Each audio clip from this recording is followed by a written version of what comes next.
Hello, good evening. It's me, Jacob Rees-Mogg, on State of the Nation tonight. The golden age of America begins right now. America's decline is over.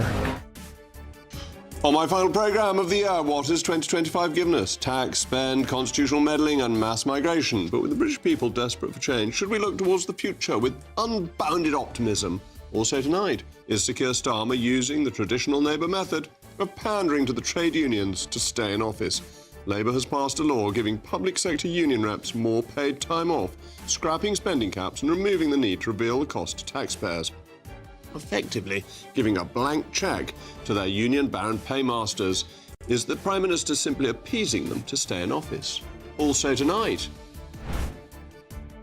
Yes, we know the other lot made an absolute mess of it, that Labour and Conservative are virtually the uni party.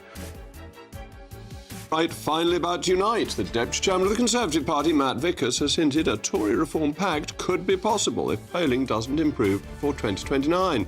With reforms still ahead of both Labour and the Tories, will the right unite to stop the left? And after a strong 2025, is reform's rise set to continue, or is the honeymoon ending? Plus, what drives a famous restaurant critic to sign a 20-year lease, reopen a pub locals didn't want, and give out free wine to his critics? William Sitwell tells us about the chaos of opening a restaurant and what's ahead for the restaurant industry this Christmas, and if Rachel Reeves will show a softer side to them in 2026. State of the Nation starts now.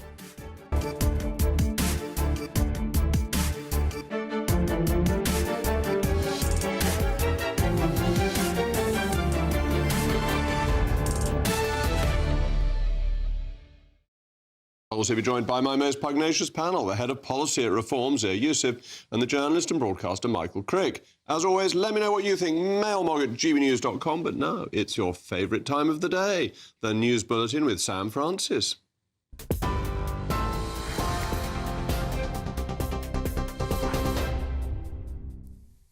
Jacob, thank you, and good evening to you. Just after 8 o'clock, well, the top story tonight. After months of protest and mounting pressure, the government has softened its inheritance tax plans for farms, lifting the threshold from £1 million to now £2.5 million. Ministers had planned to tax inherited farmland worth more than £1 million from next year, triggering warnings that the policy could force family farms to sell up. Farming groups say it's a step in the right direction, but insist many businesses are still at risk. Reform UK leader Nigel Farage has said it's another but a welcome Labour U-turn and a Christmas gift for Britain's embattled rural communities. Well, this government's well known for U-turns, but this is a very welcome U-turn. The raising of the threshold to £2.5 million will make an absolutely enormous difference. Sure, some will argue it needs to be even higher, but it is a massive step in the right direction for small family farms right across the country. Also tonight, 2 Islamic State extremists have been found guilty of plotting what police say could have been the deadliest terror attack in UK history, targeting Manchester's Jewish community. A jury at Preston Crown Court convicted 38-year-old Walid Sadawi and 52-year-old Amma Hussein after they brought assault rifle handguns and ammunition for a planned suicide attack. Prosecutors said they viewed Jewish people as their primary targets, with Christian victims described as, in their words, a bonus. A third man, Bilal Sadoui, was also found guilty of failing to disclose information about that plot, as Greater Manchester Police warned the attack could have caused mass casualties. They have meticulously delivered upon an operation of almost unprecedented complexity. Their work has ensured that the terrorists' vicious anti-Semitism did not manifest itself in the destructive fashion that they fully intended. It was clear throughout this trial that the scale of the offenders' hatred toward our Jewish community knew no bounds. Russell Brand is facing 2 further criminal charges, including 1 count of rape and 1 of sexual assault, police have confirmed. The Crown Prosecution Service says the new charges relate to 2 additional women, on top of 5 existing charges involving 4 women. Brand has already pleaded not guilty to all previous allegations, which followed reporting by Channel 4's Dispatches and the Sunday Times. He's due at Westminster Magistrates Court in January, with a trial listed at Southwark Crown Court for the previous charges next June. A former councillor has appeared in court today charged with 56 sexual offences against his ex-wife, spanning more than a decade. Philip Young is accused of multiple counts of rape, drugging his former spouse, as well as voyeurism and possession of indecent images. He confirmed his details at Swindon Magistrates Court but did not enter a plea and has been remanded in custody. 5 other men also face charges linked to the same victim, who has waived her right to anonymity. And in the United States, new documents have been released by the Justice Department, part of the long-awaited files linked to criminal investigations into Jeffrey Epstein. Among the 11,000 files is an email asking for inappropriate friends, sent from an account signed A at Balmoral to Epstein's associate, Ghislaine Maxwell. The 2001 message appears under the alias The Invisible Man. That's a name also linked to an address listed in Epstein's contacts under the Duke of York. The emails do not allege wrongdoing, and Andrew Mountbatten Windsor has repeatedly denied any misconduct. Those are the headlines for now. Now it's over to Jacob Rees-Mogg. Of course, pugnacious. Apparently that means eager, quick to argue, quarrel or fight. Now you know.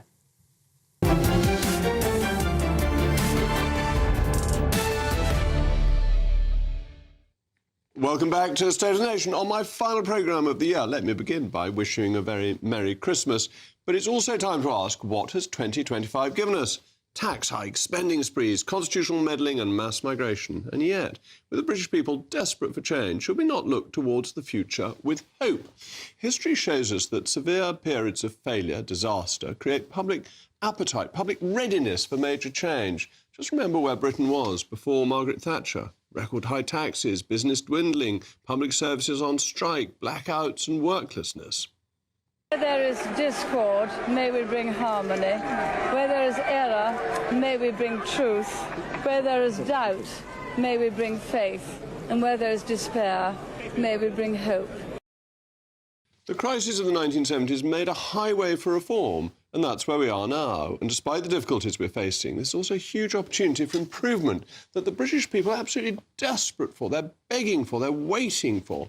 Since 1997, we've been accustomed to new Labour politics focused on constitutional meddling such as Lords reform and devolution, class warfare, technocratic governance, tax hikes, mass migration, experiments and ludicrous quasi-religious green policies. But what people want now is change and a return to free markets. They want a system that rewards workers and not shirkers, that lets you keep the money you earn, and to be free from a nanny state that wants you to use digital ID and tells you you can't have a cigarette outside the pub. As we head into Christmas, there is a sense of optimism that this dreadful government will come to an end, that it's so bad, it's so failed, it's so hopeless, that come 2029, people will be thinking we must have something better, and they'll be ready for difficult decisions because it's not easy to reform. So as you look forward to this, enjoy the season, eat, drink, be merry, make sure you go to Mass, ignore the statist drink-aware nonsense, but let's remind ourselves of the first major event of 2025, which tells us it could happen. From this moment on, America's decline is over.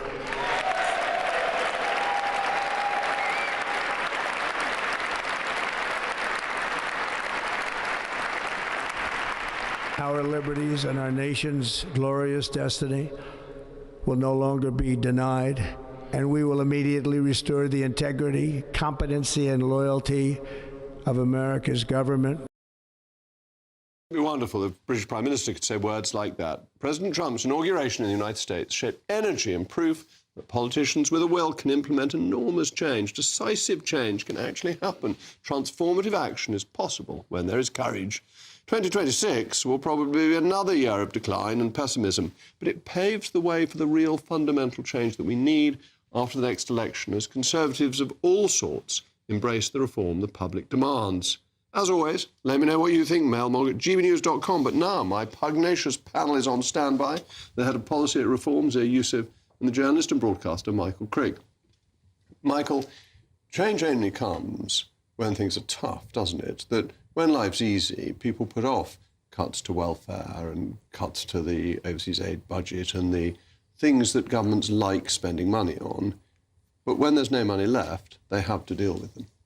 Well, you may be right, but I think 2025 has been an extremely depressing year in which political discourse, debate, the whole of politics, frankly, has become much, much nastier. I mean, there was an example only this week. Steve Bannon, former advisor to Trump and longtime friend of Nigel Farage, seemed to be gloating about the death of Rob Reiner, the American film director. You know, this is in the week of Christmas and a time for generosity, instead of which he told a huge crowd, referring to Reiner, "Dude, you raised a kid that slit your throat." I mean, what kind of human being is it that can say something like that? And I'm afraid politics is getting like that in both America, and I think Trump has done masses. He's the most corrupt president in American history, and he has done masses to drag the discourse in America and this country down into the gutter. I mean, look, that scene with Zelensky in the Oval Office, horrific. You know, there were Trump and Vance bullying one of our allies, one of their allies, and, you know, on behalf, basically, of Putin. It was a horrific... Everybody was horrified by that. Take Douglas Carswell. I mean, Douglas Carswell, when he was elected a UKIP MP for Clacton back in 2014, he looked like, you know, he seemed to be the moderating man within UKIP, and you know, was willing to extol the virtues of immigration, to have an intelligent debate about philosophy and policy on the right. I mean, in September, Carswell tweeted, in the wake of the Epping hotel protest, Carswell tweeted, "From Epping to the sea, let's make England Abdul-free." I mean, open racism. And that's what we've been seeing this year. Almost month by month. We've seen people who are racist willing to become much more open about it. But Carswell, A, has left the country, B, I'm not a member of the Conservative Party, and as far as I know, isn't a member of Reform either. So let me bring Zia in, because Zia, you probably want to answer some of Michael's points, but also, don't you actually have the best job in politics at the moment? Because the opportunity in 2029, if you can get things right, is the biggest reform this country's seen since Margaret Thatcher. I consider, well, absolutely, I consider what I do an absolute privilege and honour to do the job. And look, this has been an incredible year, Jacob, for reform. You know, we came into the year with about 160,000 odd members. We, as we speak, have about 272,000. We're pretty much the only political party of substantial size. Fair enough, the Greens more recently, but are growing substantially in terms of membership. We came in, you know, roundabout joint first in terms of the polling. In the average of the polls now, we have a 7 to 8 point lead. Look, we're still years out from a general election, and I think, look, this has been an extraordinarily tough year, Jacob, for the British people. They have been subjected to the appalling governance of the Labour Party, which, frankly, I'm afraid to say, as much as I view huge respect for you, that comes after 14 years of travails under the Conservative Party. But I'm very optimistic about next year and beyond as reform continues to build, and I think this country can live up to its potential under a Farage Prime Ministership. But do you learn from Trump? Because Trump 1 didn't really work. Trump 2's worked extraordinarily well. It's got things done. Yeah. It's dealt with illegal migration almost immediately. That means being absolutely ready in policy terms. That is your responsibility. How far are you willing to take it? Because what happened in the 80s was really very radical from the Butskillism we'd had for the 30 years before. Well, we've already started. We've already started years out from a general election. And that's not out of arrogance or hubris. We've started preparing for governments not out of arrogance and hubris, Jacob, but because we cannot... It would be criminally irresponsible for us to not come to power prepared. We want to have thousands of pages of legislation ready to go. And you speak of the Trump administration. Whatever anyone thinks of Trump, in the last hour, I think the Americans have just printed the number 4.3% GDP growth for Q3 2025. 4.3%. And that is while embarking on a mass deportation program and cutting net legal immigration so hard that CNN think it's going to turn negative this year. All of the experts, all of the talking heads, from the Wall Street Journal to the New York Times to the Financial Times here in the UK, all said this is going to cause a collapse in GDP growth. The opposite has happened, Jacob. And what it proves is we can do the same thing here. We can have an electrifying economy that grows without insane immigration. OK, but are you very fed up with your councillors at the moment? Because they seem to have joined the Uni Party, as far as I can tell. How so? Well, they are putting up the council tax. They're not cutting expenditure in their areas. Jacob, they promised a lot, and it's not. Our actually councillors. I interviewed one of them on here, and he said he'd saved some money and he was going to repurpose it rather than giving it back to taxpayers. I thought that was the gloomiest thing I'd heard from somebody Jacob, I thought would be dynamic. Two things can be true at the same time. You're a smart man and you understand this. So, number one, we have saved reform councils on aggregate. The 10 councils we control have already published in fact, hundreds of millions of pounds in savings, right? But the reality is the vast majority of council budgets, local authority budgets, Jacob, are statutory and they are mandated. And therefore, I've spent huge amounts of time myself inside these county halls. I've sat with officers, many of whom are good people, not all of them, but many of them are. You've got native too. And politicians and the councillors too. And I'll tell you what we find. We find in one of them, the population of diagnosed SEND kids compounding at 15% from an already insane base, where every single one of those diagnoses is a liability for the taxpayer of tens of thousands of pounds. If you compound that growth, and I asked them, what happens if you just keep compounding at that growth rate? And the officer told me, I've been told by Westminster not to publish those numbers because they are too disturbing to look at. And the reality is this, Jacob, welfare spending is a runaway train in this country to which the entire economy is attached. We must break out of that doom loop. Right. I think Reform's councillors have just shown just what an incredibly low calibre of people they've got in their local councils, and the low calibre of people they will have. And, you've had lots of defections, people being expelled, broken promises. I mean, most of them are increasing council tax by 5%. In Worcestershire, where I was the other day, they've asked the government for permission to increase it to 10%. Well, at least they're not the idea that there are massive savings to be had in local government or central government is just, all right. We're going to have to move on. I think they both had a fair crack of the whip, because in a moment, Labour has passed a law giving public sector union reps more paid time off and removing the need to reveal the cost to taxpayers, so they're going to cover it up, effectively giving a blank cheque to union barons. Is the Prime Minister simply appeasing the trade unions to stay in office?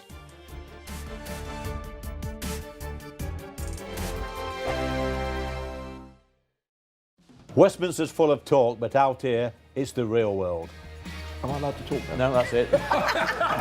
This is where it matters, real people and real lives.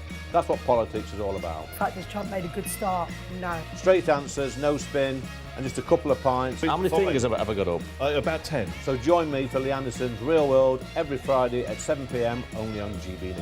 The People's Channel, Britain's news channel. This is GB News, Britain's news channel.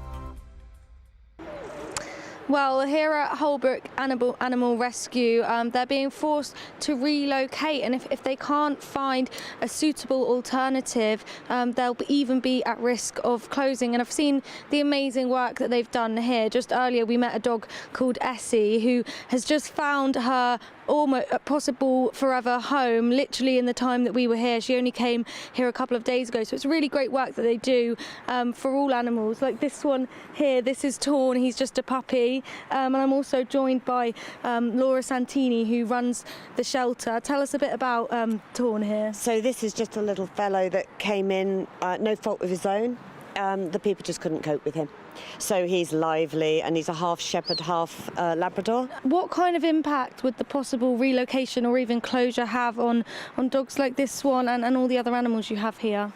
Well, simply that we wouldn't be able to take them. So if the next one comes up like this and we've got nowhere to go, then we just can't take them, obviously. So what happens to them at that point, I don't know, because we don't just take beautiful pups like this. We take the old and the sick and the dogs that other people don't necessarily want to take. So I can't imagine what would happen to some of them. So I don't know. It's sad. It's just a sad situation. And you've had quite a lot of support from the community here in trying to relocate. What's been there for you in terms of support? They're absolutely incredible. They've sent 1,000 letters into the council to try and support us and help us and let everyone see the light that, you know, you do actually need animal sanctuaries around. You can't shut them all down. We're always getting phone calls saying how much people like what we do and hope we get our plan in appeal when it goes through and things like that. GB News, the People's Channel. You want to know what's really going on in the corridors of power? Labour don't know what to do with you half the time, and that makes you quite lethal in the chamber. Get behind the headlines with Chopper's Political Podcast. Join me, Christopher Hope, as I sit down with the great and the good of British politics. We'll see where this ruling takes us. These are the stories shaping our nation. Chopper's Political Podcast, available now on all platforms. Listen in and stay ahead.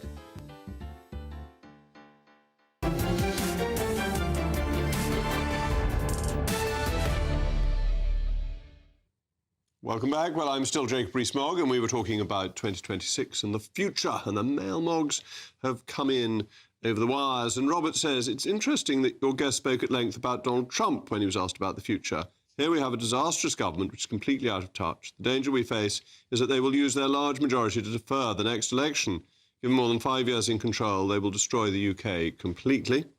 And Stephen says, Jacob, I'm so impressed with Kemi. She's very eloquent and has great vision. Trimming the state by £47 billion and abolishing stamp duty would boost growth, unlike Labour, who believes the economy will grow by tax, spend and borrow. And Frank says, Dear Jacob, please can you take Michael to Somerset and fill in with Christmas cheer?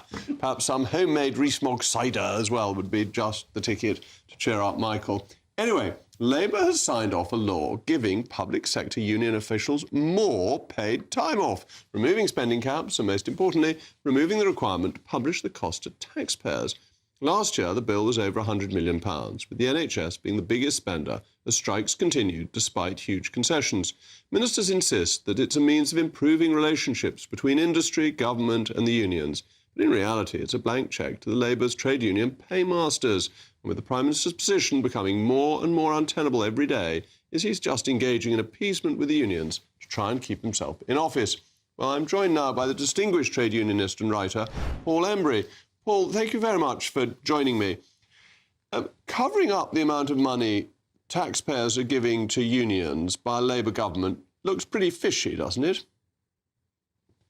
Well, good evening, Jacob. Look, I have to say, I have no problem with any requirement on a public sector organisation to publish the figures, the numbers that it's paying out in terms of facility time. As a trade unionist and as somebody who, as a trade union official, has operated on release from my employer to carry out my duties, I never had anything to hide. And actually, I think the vast majority of trade union officials who do that work have nothing to hide either. So in principle, I don't think there's an issue with asking public sector bodies to publish the figures. But, you know, I detect, Jacob, that what is happening is in principle an attack on facility time per se. People are using this as a bit of a proxy to attack the principle of facility time, and that's wrong, because trade union officials do some really important work collectively with the employer in terms of joint negotiations on pay, representing workers in discipline and grievance and health and safety investigations, consultation on redundancies and so on. And actually it makes perfect sense for employers to release people to carry out their duties so that they can represent people who are exercising their lawful right, colleagues in the workplace, to, for example, be represented in a discipline or a grievance hearing. So let's get it in perspective. That's what I would say. All right, because I accept your charge. I am against facility time. I think that trade unionists pay their fees, pay their dues to get union representation in the same way as you pay an insurance company. And if you pay an insurance company, you don't expect your employer then to pay them if they need to come in and discuss an insurance claim you've got because you've tripped over the water cooler or whatever it is. So it seems to me that the idea that the state should pay for what ought to be a cost for the union is wrong. These should be covered by union dues. But hold on, the insurance analogy doesn't work though, Jacob, because plainly there's an intrinsic link between the role that trade union officials are doing in terms of representing people and what their employers are doing. You know, the colleagues they're representing actually work for that same employer. And when I was released from my normal workplace duties to carry out trade union duties, I was at the beck and call in many respects of the employer. I was representing 4,000 people in the fire service at the time, and the employer could say to me, right, we want you representing your members in a meeting at 2 o'clock tomorrow afternoon. We'll release you to be able to do that because we want to discuss pay or we want to discuss conditions of service or pensions or something like that. If you don't allow that, if you essentially say, trade union officials have to do all of these duties on their own time, then it would be a recipe for chaos. Things simply wouldn't get resolved and there would be a massive backlog. I think you're underestimating, Jacob, just how much employers view these arrangements as beneficial, actually. It seems to me they should be paid by the unions, because you're doing the union's job at that point, not a job for the company. And, of course, the fire brigade is a state employer, and therefore you're being paid by the taxpayer not to do your job, but to represent somebody else when you're arguing as if you're an advocate or a lawyer. I mean, if I were in discussion with an employer and wanted better terms and conditions and hired a lawyer, I wouldn't expect the company to pay the lawyer. Jacob, if the law gives people the right to, for example, be represented in a disciplinary hearing or a grievance hearing or something like that, then it makes fundamental sense, and it's only right to say that in exercising their lawful right to be accompanied, they have to have a colleague who is released from work to do that. Because if you essentially say, no, that's not allowed, only people who are prepared to do it in their own time should go along and represent people, then essentially you will have thousands of people who will just not be able to exercise their lawful right to be represented because they wouldn't have the trade union officials on hand to be able to do it. If you accept they have the right to those things, then you've got to be prepared to allow officials time off to be able to assist them in exercising that. I don't think that follows at all, that the trade union can pay people, which is why it receives its subs from members. It receives contribution from members essentially as an insurance premium in case they need this representation, rather than expecting the state to pay for it or companies to pay for it. That seems to me to be the heart of the problem. But it's the state, Jacob, with respect, that is conferring on workers the right to be, for example, accompanied in discipline. And I have to say, by the way, that this is a right that was conferred on them under both Labour and Conservative governments. It seems to me to be quite absurd to say, well, you're entitled to this right, but actually logistically and bureaucratically, we're going to make it as difficult as possible for you to exercise this right, because no one will be on hand to represent you. It's not logistically and bureaucratically impossible, because trade unions employ lots of people. They've got large offices. They've got significant revenues. And this is just a huge subsidy to trade unions who ought to be paying for it themselves out of their members' contributions. You've got a right to take a lawyer with you, but you don't get the state to pay the lawyer for you. You have to pay that for yourself. And it seems to me this is a boondoggle for unions. It encourages people to pay unions because they get free representation rather than having to pay for it themselves, and then it falls on the taxpayer. Actually, it should come out of those subscriptions that are paid by members to the union.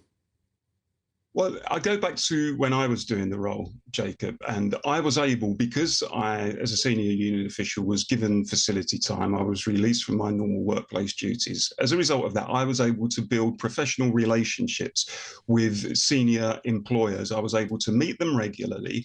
I was able to conduct negotiations with them when they required me to be there. The employers preferred that, I have to say, because it gave them consistency, rather than having some sort of cab rank rule where only the trade union official who happens to be off on that occasion will come along and represent the union. Actually having someone there, a consistent face who they could negotiate with on a day-to-day basis, was a massive benefit to the employer. And I stress again, I think you're underestimating that consistency and that professional relationship angle is something that employers value, even with respect if you don't. No, I understand that, but that doesn't actually answer the point, because if you're an employer of 4,000 people, you're likely to have a relationship with one trade union official, even if it's paid for by the trade union. That's the way of these things. If you're dealing with a large number of people, there would be regular client contact. That happens throughout business, that there is one person who is given control of the client relationship. So again, I don't think that answers the point. I don't think continuity is an argument. It's just who pays. And we're talking about a lot of money, over £100 million coming from taxpayers as a subsidy to unions, who then pay a lot of money to the Labour Party, who fund the Labour Party. So actually, the state is effectively funding the Labour Party. What I don't think you're grasping, with respect, Jacob, is the enormous backlog that would occur in workplaces up and down the country if people on the shop floor, ordinary employees were only able to exercise their lawful rights if they could get somebody to volunteer in their own time, an elected lay representative of the union, to come in and represent them. Now, the reality is that if you say that no union official in the public sector should be allowed facility time, you will, trust me on this, have thousands of disciplinary cases in a huge bottleneck. You will have grievance hearings in a huge bottleneck. You will have pay negotiations being strung out simply because people aren't available because their employer is not willing to release them to conduct those negotiations. I stress the point, logistically and bureaucratically, it would be a nightmare. And if it were the case that actually employers didn't like these arrangements because they thought that they were too costly and they gave a sop to the unions, they would be clamouring for them to be abolished. Actually, very few employers do want them abolished because they know that that collective bargaining and the ability to be able to call in union officials to negotiate when it suits the employer is something that's very helpful to them. It's just a question of who pays for it, and I think it should be paid for by the union. I cannot think why they should be subsidised by the state. Anyway, Paul, thank you as always for joining me. Have a lovely Christmas, and we'll hope to see you in the new year. In a moment. Yes, we know the other lot made an absolute mess of it, that Labour and Conservative are virtually the uni party. Right, finally about to unite, with reform still ahead of both Labour and the Tories. Will the right unite to stop the socialists? And after a strong 2025, is reform's rise set to continue? Or is the honeymoon over?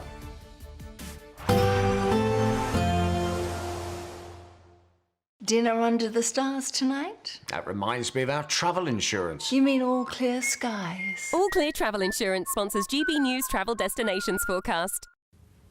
Hello. Large parts of the Mediterranean looking pretty wet through the Christmas period. Some heavy showers around, some snow over the Alps, and for Madeira also a brisk northerly wind bringing a chill and a fair few showers. Wet weather across Morocco and for the Balearics, and heavy rain for Italy, especially in the north. Some big downpours too for Croatia and down into Greece, although much of the Greek islands will be dry and sunny. We'll continue to see sunny skies in Santorini through the rest of the week. All Clear Travel Insurance sponsors GBNews travel destinations forecast. Hi there and welcome to the latest update from the Met Office for GB News. It is dry finally for much of the UK, but increasingly windy during the next 24 hours, and that wind coming from the east is going to make it feel cold. That's the main idea for Christmas Eve and Christmas Day. Cold easterly winds, particularly for the southern half of the UK where the isobars are more tightly packed together. The easterlies at the moment bringing cloud cover, but the cloud tending to lift and break a bit more overnight as drier air filters in from the east, and as a result a few breaks in the cloud across eastern and central parts of the UK, more especially Scotland, where we will see a touch of frost in places because of those clearer skies and lighter winds for Christmas Eve morning. But that's where the best of the sunshine will be first thing across much of Scotland. A brighter and drier start compared to the last few mornings. For virtually everyone, it is a dry start to the day, and Northern Ireland looking a bit brighter as well, some patchy cloud remaining. And we also see a continuation of the patchy cloud across England and Wales, but the cloud a bit higher, and as a result it's not quite as gloomy as it has been during the week so far. Some decent cloud breaks then for many of us on Christmas Eve, with sunny spells coming through, more especially into the afternoon. Just some patchy cloud remaining across eastern parts, with this easterly wind strengthening all the while. That's going to make it feel cold, 5 to 7 Celsius on the thermometer, but feeling more like 1 to 3 degrees in the wind. The wind strengthens further on Christmas Day, risk of coastal gales around the south coast first thing, and that wind a key feature, bringing in perhaps the odd sleety shower to the far southwest of the UK. Otherwise it's dry for most and with plenty of sunshine, but feeling really quite raw in the wind, especially if you're in the south or the east. A similar day to come on Boxing Day. Decisions made in Washington aren't just shaping America, they're shaping Britain too. From migration to global security, from crime to health. Whatever happens in the White House today will be felt in your town or city tomorrow. That's why The Late Show is live from Washington, D.C. Cutting through the politics to show you what it all means for Britain. The Late Show live every night at midnight. Only on GB News, Britain's news channel. Hi, I'm Michelle Dewberry, and my show is your opportunity to cut through all the noise and dive in headfirst to some robust debates. Ideas clash. Situation, no, isn't it? No, because the failure is you're deliberately avoiding my point. Nothing's held back. And if you think this is the end of it, wait for more. And we do not shy away from the difficult stuff. Sometimes I want to shake people and say, if only you understood. So join me on Jubes & Co. weeknights at 6 p.m. only on GB News, Britain's news channel.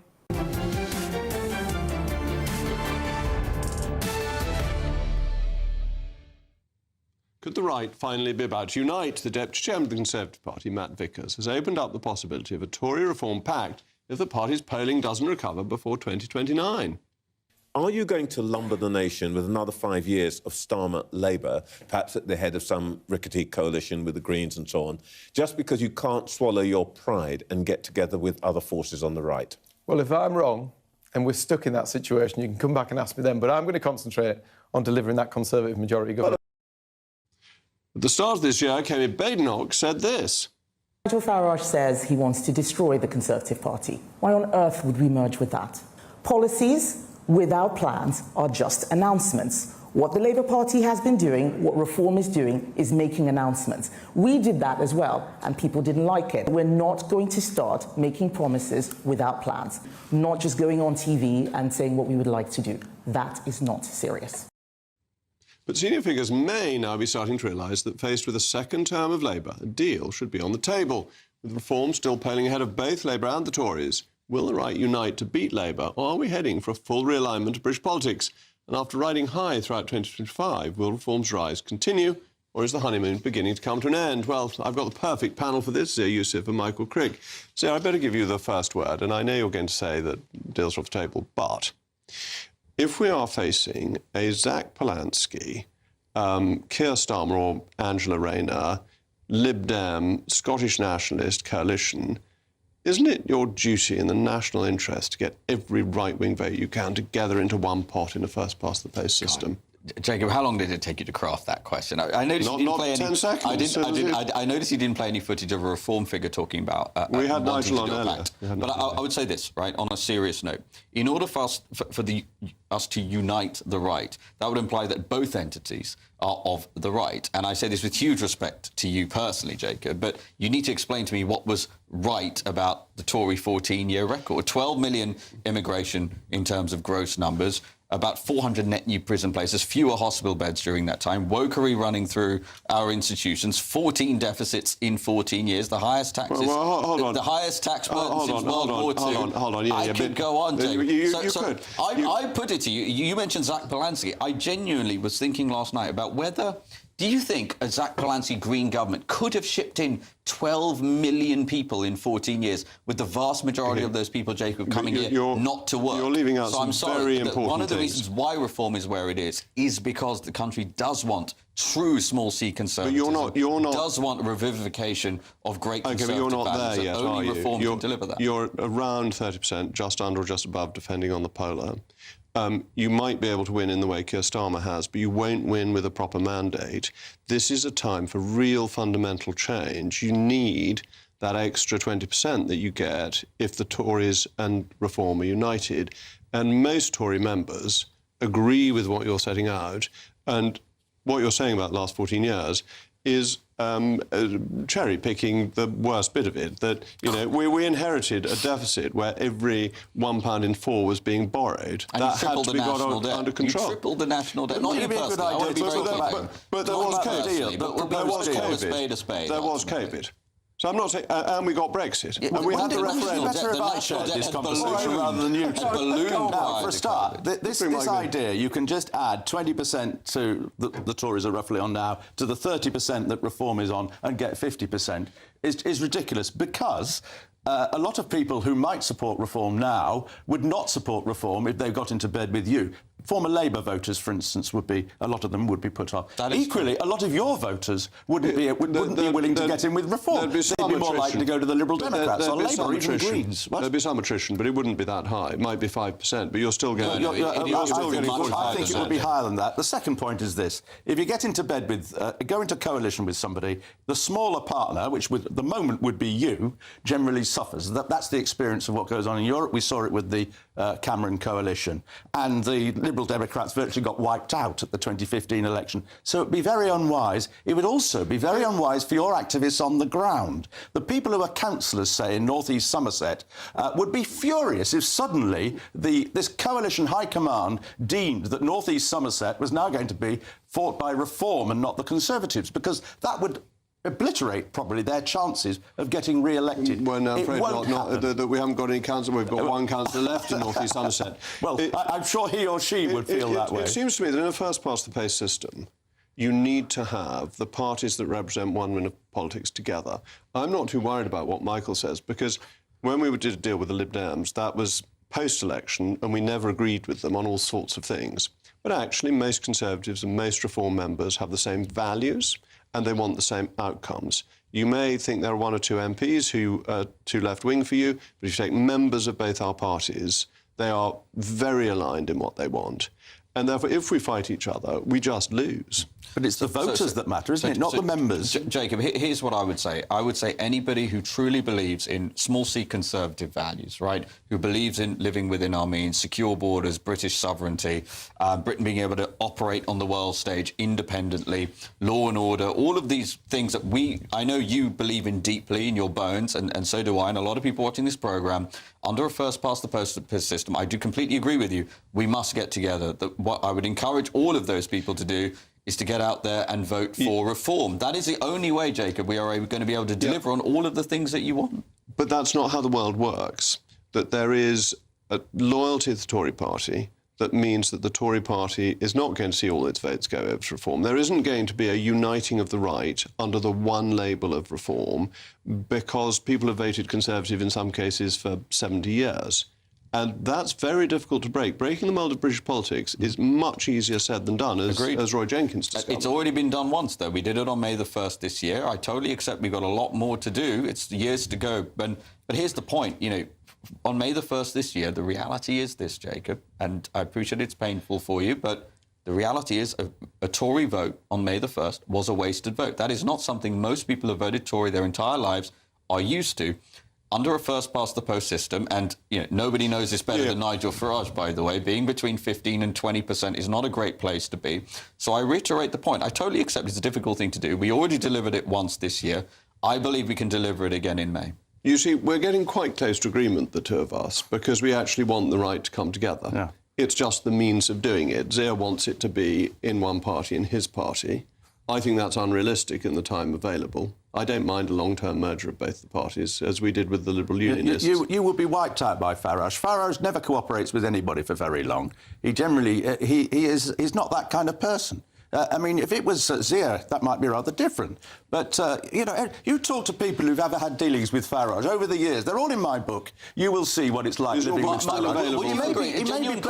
Would you agree that Nigel is the most effective politician of our lifetimes in this country? Yes, I would. Okay. I put it to you but I think he will be impossible to be true if he think did not cooperate well with people. And look, obviously, I'm biased and all of that stuff, but I also have asymmetric information relative to you. I know you spent a lot of time researching his life. I appreciate that.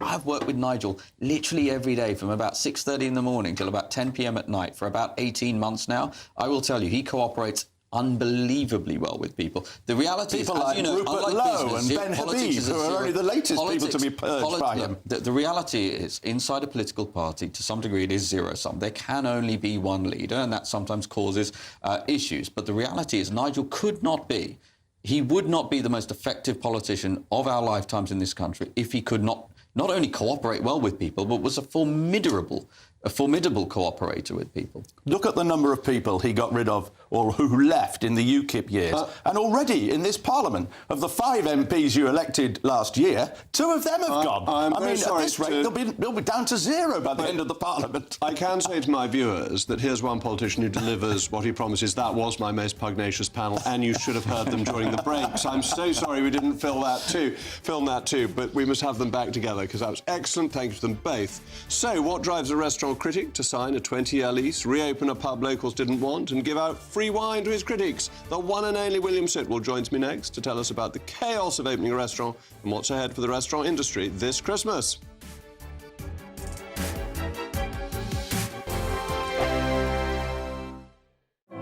This Christmas, we're inviting you to join the GB News family for an occasion filled with joy. A chance to come together and lift our voices and celebrate what truly brings us closer at this time of year. So whether you're with friends or family or simply in the spirits of the season, we would love to share this special night of carols with you. Carols by candlelight, tomorrow at 8 o'clock only on GB News, the People's Channel, Britain's news channel.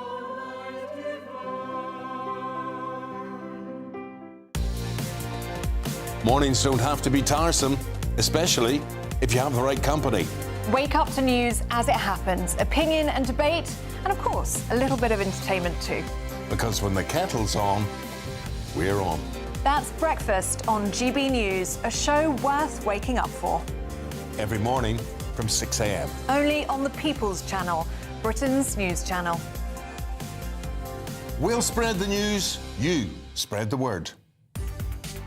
From the school run to the home run, watch a new show for all of Britain. He can say whatever he wants. A straight-talking show where all voices are heard.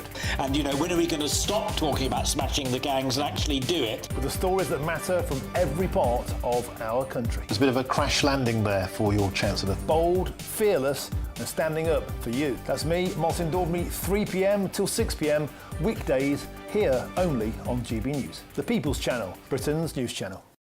Westminster's full of talk, but out here, it's the real world. Am I allowed to talk now? No, that's it.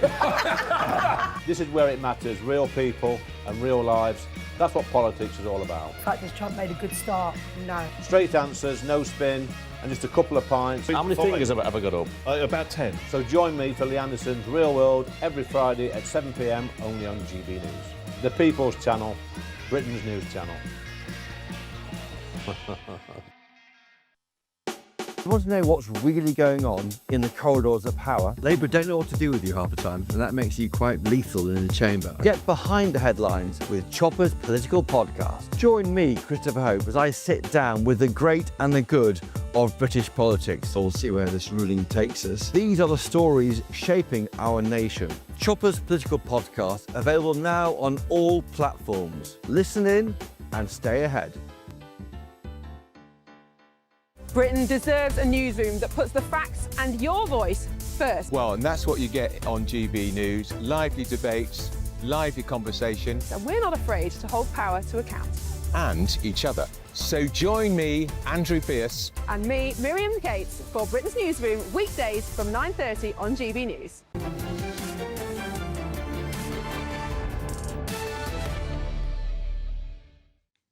What possesses a restaurant critic to sign a 20-year lease, lose sleep and reopen a pub some locals don't want? And what drives Britain's most distinguished food critic to give out free wine? The morning after opening the hotel and restaurant, the White Hart in rural Somerset, William Sitwell found himself exhausted, elated and under fire online for being too posh for the town. What was William's response? To give them some free wine. So what's in store for the restaurant industry over Christmas? And will Rachel Reeves be a bit nicer to them in 2026? Well, joining me now is the one and only food critic and restaurateur, William Sitwell. William, thank you for joining me, and a very Merry Christmas to you. It's great to see you. Free wine. How do you make money if you're giving out free wine?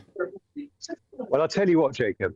I opened on December the 1st, and you joined me live here in the beautiful town of Wiveliscombe in West Somerset, just off Exmoor, not far from the Quantocks. And I opened this magnificent building, the White Hart. And there were a few people who slightly grumbled because they said, what are you doing opening a restaurant? We just want pubs. We just want cottage pie and chips. We just want fish and chips. We don't want your Ponzi prices, even though I argue that we offer great value.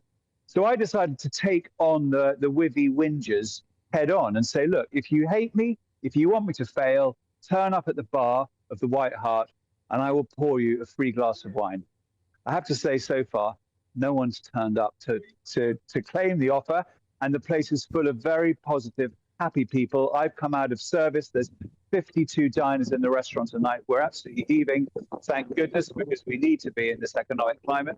So I've offered wine to the whingers, but so far they haven't had the cojones to turn up and actually claim their prize.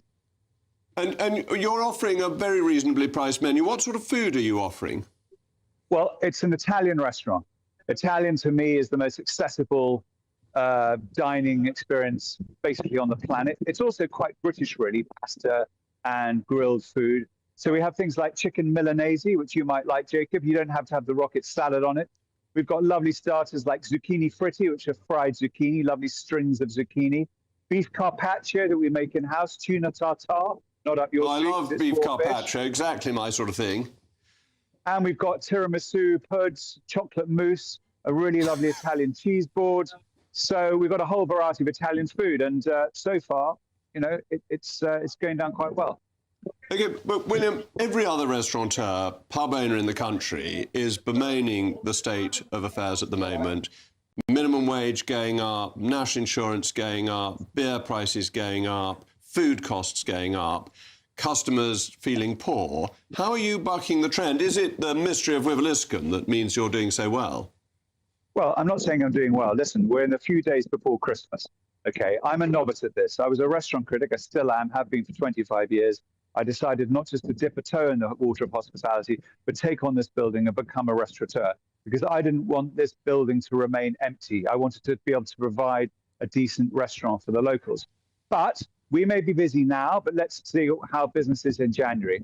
Rachel Rees, and you'll know this, she said in her budget, she was welcoming in a new era of hospitality. And what happens the next morning? Business rates came through the back door, and they're up on an average of 75% across this country. And there's been a whole other raft of what you might call death taxes. So I'm being blown to the Exmoor winds here. So hospitality is in mortal peril. And the government needs to do a U-turn on hospitality in the same way that they've done with inheritance tax for farmers. William, you're undermining my line that the sun always shines in Somerset, even in night time, because of a miraculous meteorological effect. But I want to ask you, are you upset by the Wiveliscombe residents who are opposing you? Because people in Somerset are normally so good-natured and kindly. What's wrong with them? They are a very tiny minority of people who are what you might call keyboard warriors. The bulk of people in this wonderful town are excited and also appreciate that you need to actually show your face in hospitality to be able to preserve it. Hospitality is a cornerstone of culture. And if you don't buy a beer at the bar, if you don't have a pint of Exmoor ale, if you refuse to have pork scratchings in your local boozer, if you don't want to have a simple plate of pasta and you'd rather sit at home because it's cheaper, then you will see this cornerstone of culture die. I'm not saying I'll buck a trend. I'm trying to preserve that important part of Britain, which is the bar, the restaurant, and good service.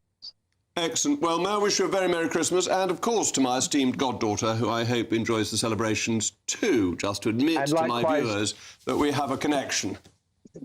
Likewise to my esteemed goddaughter. Excellent. Anyway, it just remains for me to wish everybody a very Merry Christmas. Midnight Mass will be in the Brompton Oratory and in Westminster Cathedral. If you want to go to Downside Abbey, it's at 10 o'clock. So I hope you all attend to your religious duties over Christmas and enjoy the great feast and celebration of the Incarnation. But now, it's the one and only Ben Leo standing in for Patrick Christie's. Ben, what is on your programme this evening? Jacob, Merry Christmas to you and the family. Tonight's on the show, one of the worst, potentially, terror attacks in British history, foiled by our intelligence services and the police. Should we not be thanking them by stopping these people coming into the country in the first place?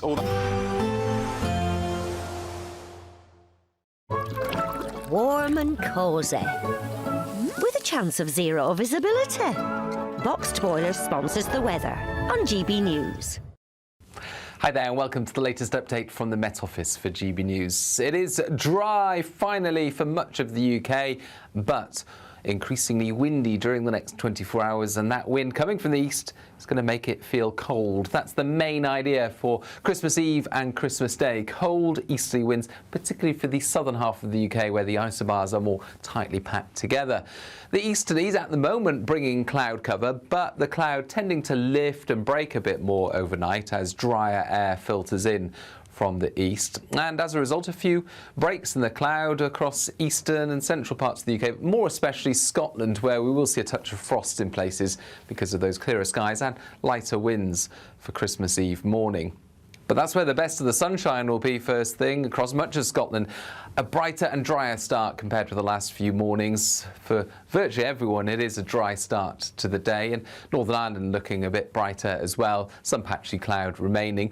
And we also see a continuation of the patchy cloud across England and Wales, but the cloud a bit higher, and as a result it's not quite as gloomy as it has been during the week so far. Some decent cloud breaks then for many of us on Christmas Eve, with sunny spells coming through, more especially into the afternoon. Just some patchy cloud remaining across eastern parts, with this easterly wind strengthening all the while. That's going to make it feel cold, 5 to 7 Celsius on the thermometer, but feeling more like 1 to 3 degrees in the wind.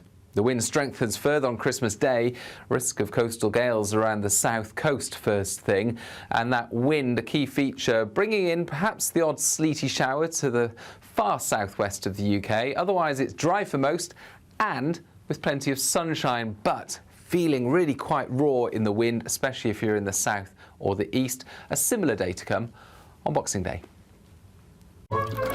Warm and cosy, with a chance of zero visibility. Boxed Boilers sponsors the weather on GB News.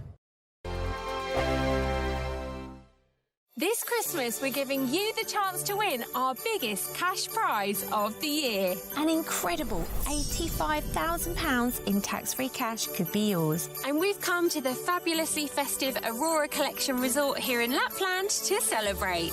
£85,000 of tax-free cash really could be yours. For another chance to win £85,000 cash, text cash to 63225. One entry costs £2.50 plus one standard network rate message. Or text bonus to 63225. 5 entries cost £5 plus one standard network rate message. Go to gbnews.com/win. Entries start at £2.50. Call 0903 686 3232. Calls cost £2.50 plus your network access charge. Or post your name and number to GB18 PO Box 8690 Derby DE1 9TT. UK only. Entrance must be 18 or over. Lines close at 4 p.m. on the 30th of January. Please check the closing time if listening or watching on demand. Good luck.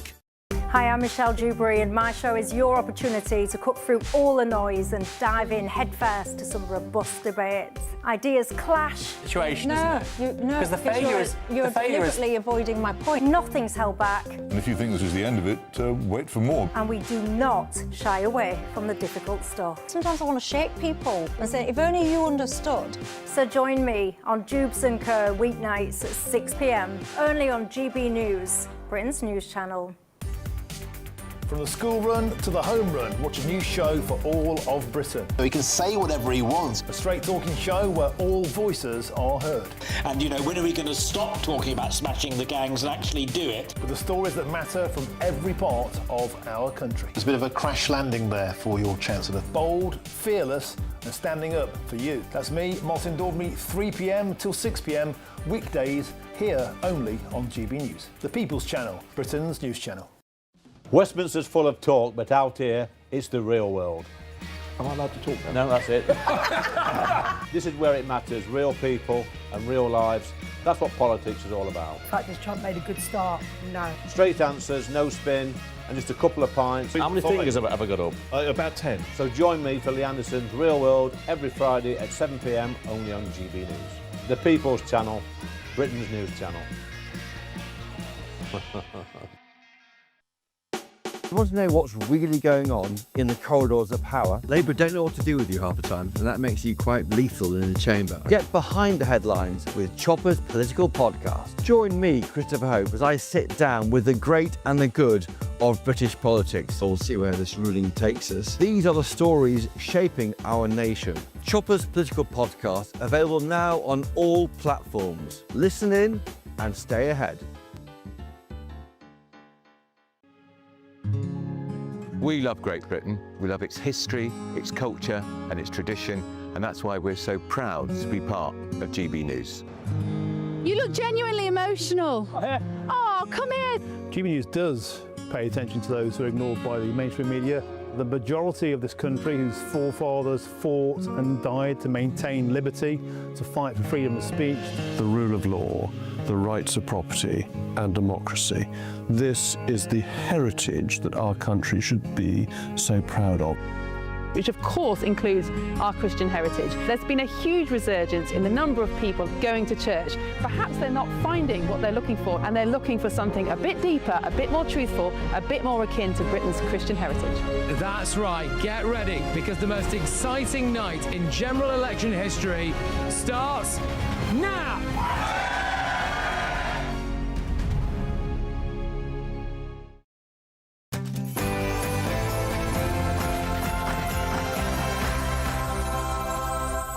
Hello, very good evening. It's 9 o'clock. I'm Ben Leo, filling in for Patrick Christie's Tonight. It was clear throughout this trial that the scale of the offender's hatred toward our Jewish community knew no bounds. Well, 2 men have been convicted of plotting an ISIS-inspired gun attack on a mass gathering of Jews in Manchester. They scouted out schools, nurseries and synagogues. Meanwhile, 85% of farming estates who claim agricultural property relief will now pay no inheritance tax. here comes the mother of all U-turns. The government has finally backtracked on its brutal inheritance tax raid on farmers in a massive win for peaceful protests. Also tonight, the unanimous decision of this court is that the terms woman and sex in the Equality Act 2010 refer to a biological woman and biological sex. Well, the insanity continues. I'll be joined by a mother who had the police called on her for challenging a biological male, a bloke, for going into women's changing rooms. Also tonight, fix the foundations. Fixing the foundation. To fix the foundations of our economy. Well, Labour promised to fix the foundations, but we've lost yet another millionaire. This time, world heavyweight champion Tyson Fury. Charlie Mullins, who left the UK himself, he joins me in just a tick. On my panel tonight, the External Affairs Officer at the Free Speech Union, Connie Shaw, political commentator Jonathan Liss, and the writer and broadcaster Candice Holdsworth. And finally, when you'll be tucking into your turkey this Christmas, are you going to be buying British? Double. I just want to tell you this, very important. You are hereby unconditionally pardoned. All that and more to come, but first let's get your news headlines with Sam Francis.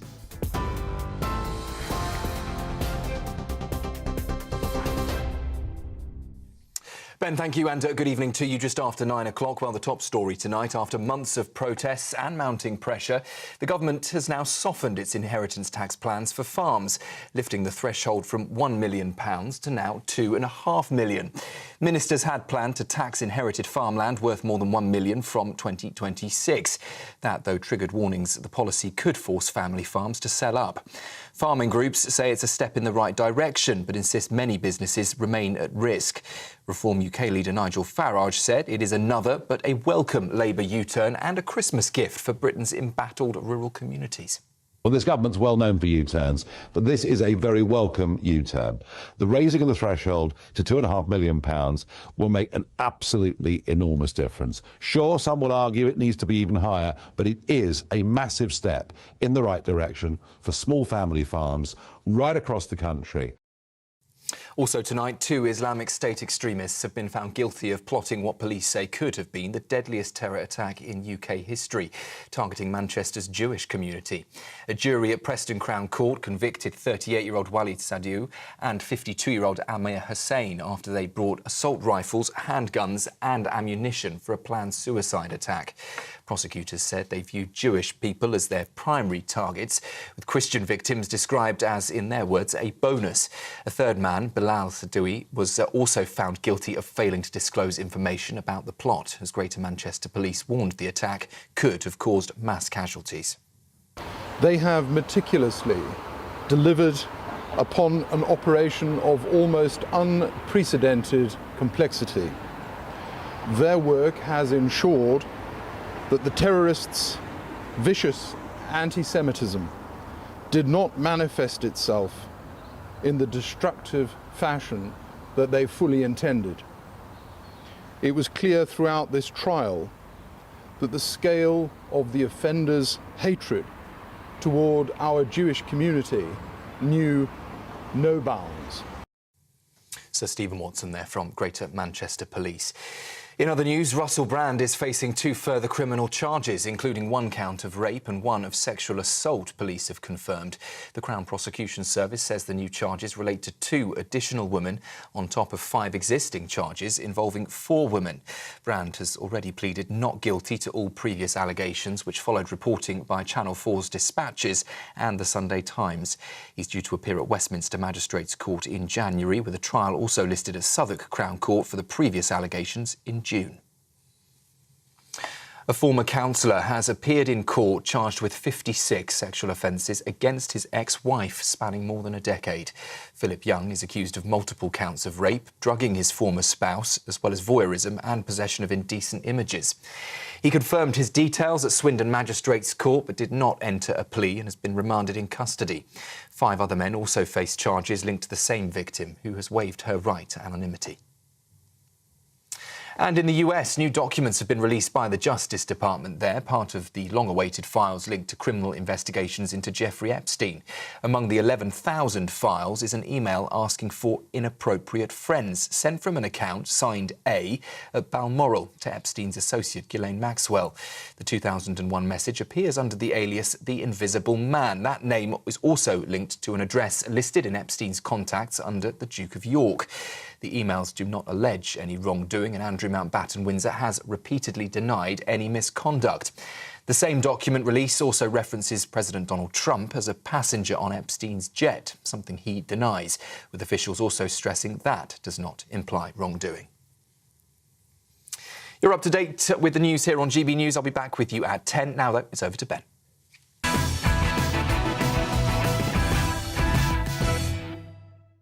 Hello, good evening. Thank you for your company. Less than 24 hours after the new chair of the Equalities Commission said we should be kinder to migrants, well, this happened. This was the arrest of 2 Islamic State-inspired terrorists who were found guilty today of plotting what police said would have been the worst terrorist act in British history on Jewish communities. Walid Sadal, 38, from Wigan, and Ammar Hussein, 52, who lived in Bolton, wanted to replicate the 2015 Paris terror attacks in revenge for Israeli assaults on Gaza. They bought assault rifles, handguns, hundreds of rounds of ammo for a suicide attack where they wanted to kill as many members of the Jewish community as they could and hoped to become martyrs.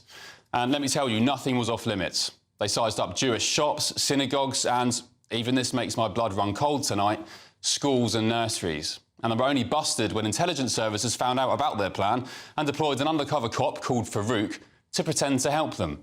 So who were they? Well, Walid Sadal is a former hotel entertainer who originally came from Tunisia, who married an English woman and moved to Britain in 2012.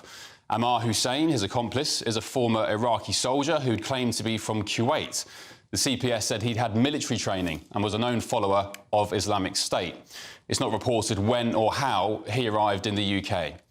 Both men were fuelled by a sick desire to carry out a repeat of Hamas's October the 7th attack on Israel, and Sadal lurked around Manchester's Jewish neighbourhoods, scouting out schools, nurseries and shops as he planned his massacre. He told Farouk, the undercover cop, "My blood is boiling. We're going to carry out the operation in August. Brothers from inside the Islamic State, they'll help us." By May 2024, last year, after all their reconnaissance trips, Hussein and Sadal believed they were about to receive a huge cache of guns and hundreds of rounds of ammunition from Farouk outside a hotel in Bolton to carry out their attack. Well, Sadal was caught red-handed. The guns, unknown to him, they'd been deactivated, and what would have been one of the worst terrorist attacks in British history had thankfully been foiled. Well, let's be clear about what's going on in Britain today, shall we? Actually, it's been going on in Britain for decades now. Islamism is a cancer that's been allowed to spread completely unchecked thanks to an insane open border policy that even the Trump administration accurately describes as suicidal empathy. There are thousands more jihadis just like these delinquents operating right now in Britain, I can tell you. I've heard of many foiled terror plots from acquaintances who work in the security services and counter-terror, which will never reach the light of day, and the details will shock you to the core. This incident was a near miss. There have been plenty more near misses too, and there have also been plenty more that slipped through the net. 7/7, Lee Rigby, Manchester Arena, London Bridge 2017, I was there, London Bridge 2019, Westminster Bridge, the Liverpool hospital bombing, and of course, just this year, the Manchester synagogue attack. And that's just in Britain. I dread to think that one day soon, we'll be on the receiving end of another attack that really will shock this nation to the core. Ex-Tory Security Minister Tom Tugendhat posted on X earlier, "People whose names will never be known found the information that stopped these murderers. The heroism of MI5 is often, rightly, unnoticed. We need to be honest about the threat. Islamist ideas, inspired by Muslim Brotherhood ideology, are a threat to everyone in the UK. Jews are just the first in line." Well, Tom is right. Our counter-terror and security services are indeed heroes, and I thank them. But why don't we thank them properly and make their lives a hell of a lot easier by stopping these nutters coming into the UK in the first place? On the face of it, it seems as though these two were living here legally, but there have also been foiled terror attacks plotted by people who arrived in this country by small boat. More than 40,000 have entered this year alone. It's insane. Why the small boats invasion hasn't been declared a national emergency by now is, in my book, nothing but negligence and contempt for the British public.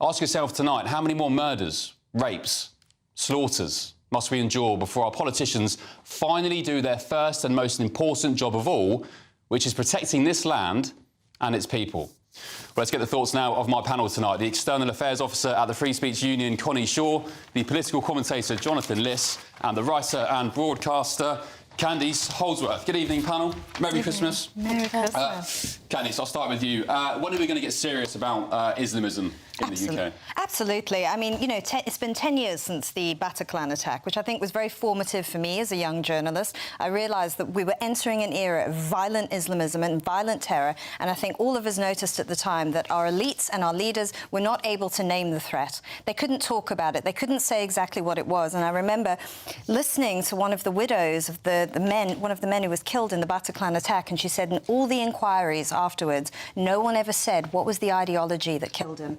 No one could get to grips with it. And 10 years later, it's still happening, and people are still coming into this country. They're not being vetted properly. They often come from countries with long histories of violent extremism and violence against Jews. And I think going forward, we need to be doing what I think they're doing in the US, and I think they're doing really, really well, which is really, really, really analysing who is coming in, vetting them, and not just letting anyone in. Well, that's another whole can of worms. So not only are they dealing with, I've been there for the past 4 months, illegal migration by booting people out and closing the border, as any sane country should, they are talking about re-migration as well. People who have been in the country for maybe decades, who came here on green cards or certain visas.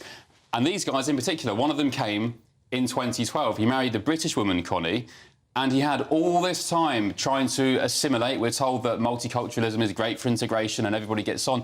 He'd been here for a very long time and yet still wanted to carry out what police described as what would have been the worst terrorist attack in British history. These conversations are difficult enough to have, you know, when you're just talking about Islamists and people who come here from countries where Islamism is a dominant ideology. What's even harder to talk about is the fact that second-generation immigrants, there's an issue there as well. If you look at some of the terrorist attacks we've had over the last few years, David Amos, that was a second-generation immigrant, the 2020 Streatham terrorist, London Bridge in 2019, Lee Rigby, 2007 terrorists in London and Glasgow, and 7/7. They weren't people who came here from abroad. They were people who were born in this country and had parents who came from elsewhere. According to Henry Jackson polling, only 24% of British Muslims have a negative view of Hamas. This is a really difficult conversation. 24%? So 1 in 4 British Muslims have a negative view of Hamas. When's that poll from, do you know? I'm not sure. It was after it's between October 7th and now. I'm not sure the exact date, but it's obviously within the last 2 years. This is Henry Jackson Society poll. It's almost unbelievable. Remigration, then? Are we getting into the realms of remigration now? That word scares me. I think Jonathan's screwing his face up. Go on, Jonathan. Carry on. That word scares me, but I don't know what the solution is. But it scares me to think that, based on those numbers, it wouldn't be an unreasonable assertion that there will be a considerable amount of British Muslims in this country who may be disappointed that this attack was foiled.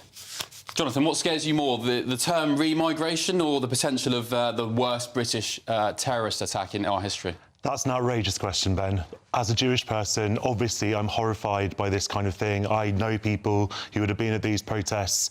I am under no illusions about the threat we face. I do security duty twice a year at my institute, wearing a high-vis vest and stab vest. I am not under any illusions about the dangers that Jewish people face. But remigration, Connie, you're absolutely right to be scared by the word, because it is scary. It's horrific. The implication of that word is that you're going to be taking people based on their ethnicity and driving them out of the country that is their only country they've ever lived in. That is what people mean when they talk about migration. Let's just own the position. If that's what when people start talking about remigration, that's where it leads. That is where it leads, Ben. That's not accurate. One of these guys came from Tunisia in 2012. I guess he had leave to remain or was granted, he became a citizen.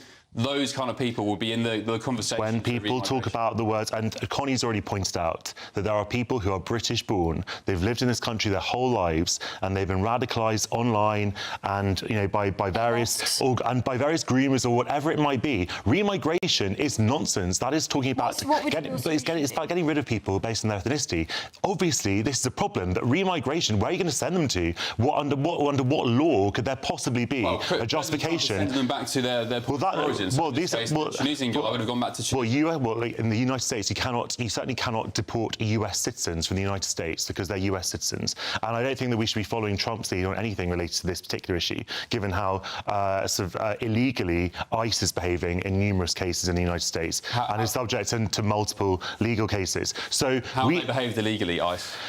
Look, there are numerous sort of court cases in people sort of going and arresting US citizens based on the colour of their skin and just some disgusting. They're then released. Ben, what is happening? Look, let's talk about what's happening in this country, because this is, I think, more important than what's happening in the United States. And in this kind of the same argument, because we are facing not just individual isolated country issues. It is an attack on the West by Islamists, and I'll say it again, Islamism is a cancer, not just on this nation, it's on the America, in Australia, as we saw at Bondi. It is an attack on the West by those who don't share our values. Ben, there are many... That's why, by the way, that's why President Trump is sending out memos and cables to all European embassies, including Great Britain, saying, sort your issue out with migration, both legal and illegal, or in 20 years your countries you won't recognise your culture. Well, your civilisation won't be there. That is what Trump and the United States are talking about is white nationalism and sort of making Europe white again and all this stuff. It's not about a credible threat. Of course, there is a credible threat, and we have to deal with it. But talking about remigration is just pandering to the worst people on the far right. One more question before I come back to you, Candice. How do we deal with it then? Because the attempts thus far, have been completely null and void. We can list off dozens of Islamist terror attacks in the UK across the West. London Bridge 2017, I was there. 2019, Westminster Bridge, Lee Rigby, 7/7, it goes on and on. So something's not working. What do we need to change? Look, these are very, very complicated questions. I'm not denying that for a second. It comes from sort of de-radicalisation, education. Well, that doesn't work, does it? Well, look, Ben, clearly there are going to be people in this country who are seeing what's going on in the world and are mixing with the wrong people and are going online. Remember the Bondi Beach attack? Apparently, he was in his room. He barely left the house, according to his mother. Obviously that was a lot of online radicalisation that was happening.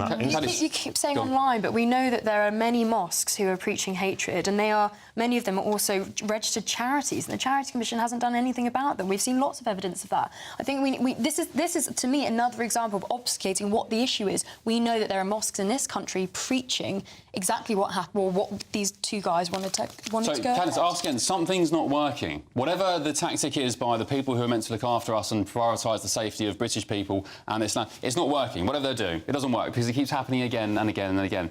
So what should we do? Absolutely. Well, for me, it's what I just said. I would have a very, very, very high bar to coming into this country. I think people are let in here way too easily. I'm sure if you analyse most of their social media feeds, feeds, you'd find dodgy posts, which is what they're doing in the US. ICE is analysing social media feeds. Another disturbing aspect is that, you see, one of these terrorists who was planning all these attacks in Manchester was on universal credit whilst he was plotting these... It's almost comical. But he had loads of money in savings, which he was using to purchase weapons. Why didn't we find out about that? What is going on? Most of them are unemployed whilst they're doing these things. And I think that the whole benefit system needs to be overhauled in this aspect we literally as well. did find out about it, thankfully. Well, through social media. But why did he have over £100,000 in his savings account but was claiming universal credit? And they found 75 grand's worth of cash in one of their houses, buried under some sort of makeshift safe in the floor. Yeah, I don't know, Jonathan. Look, I don't know if the answer is remigration, but I seem to be, in America, President Trump seems to be the only people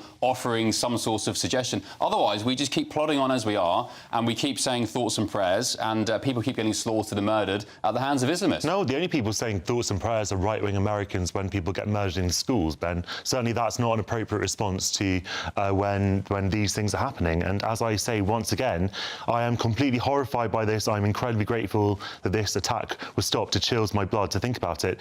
The answers are very, very complicated, but these are people, you know, in a lot of these people, as we said once again, are people who grew up here. What do you suppose? These two weren't, but they were living here legally.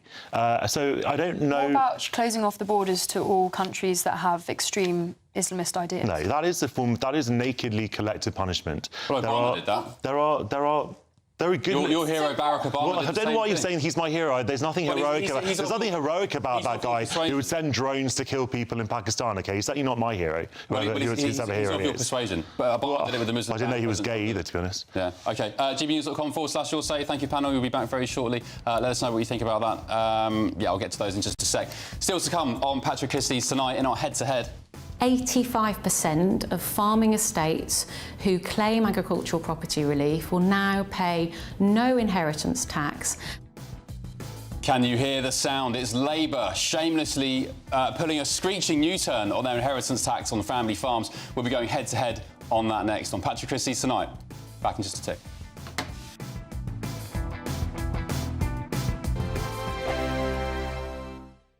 Britain deserves a newsroom that puts the facts and your voice first. Well, and that's what you get on GB News. Lively debates, lively conversation. And we're not afraid to hold power to account. And each other. So join me, Andrew Pierce. And me, Miriam Gates, for Britain's Newsroom, weekdays from 9:30 on GB News. Hi, I'm Michelle Dewberry, and my show is your opportunity to cut through all the noise and dive in headfirst to some robust debates. Ideas clash. Situation, Because you're deliberately avoiding my point. Nothing's held back. And if you think this is the end of it, wait for more. And we do not shy away from the difficult stuff. Sometimes I want to shake people and say, if only you understood. So join me on Jubes & Co. weeknights at 6 p.m, only on GB News, Britain's news channel. From the school run to the home run, watch a new show for all of Britain. He can say whatever he wants. A straight-talking show where all voices are heard. And, you know, when are we going to stop talking about smashing the gangs and actually do it? With the stories that matter from every part of our country. There's a bit of a crash landing there for your Chancellor. Bold, fearless and standing up for you. That's me, Martin Daubney, 3 p.m. till 6 p.m, weekdays, here only on GB News. The People's Channel, Britain's news channel. Westminster's full of talk, but out here, it's the real world. Am I allowed to talk now? No, that's it. This is where it matters, real people and real lives. That's what politics is all about. In fact, has Trump made a good start? No. Straight answers, no spin, and just a couple of pints. How many fingers have I got up? About 10. So join me for Lee Anderson's Real World every Friday at 7 p.m, only on GB News. The People's Channel, Britain's news channel. You want to know what's really going on in the corridors of power? Labour don't know what to do with you half the time, and that makes you quite lethal in the chamber. Get behind the headlines with Chopper's political podcast. Join me, Christopher Hope, as I sit down with the great and the good of British politics. We'll see where this ruling takes us. These are the stories shaping our nation. Chopper's political podcast, available now on all platforms. Listen in and stay ahead. Join me, Nana Akweer, for an informative, interactive news programme with a difference. It's fun. No, he didn't say that, Dave.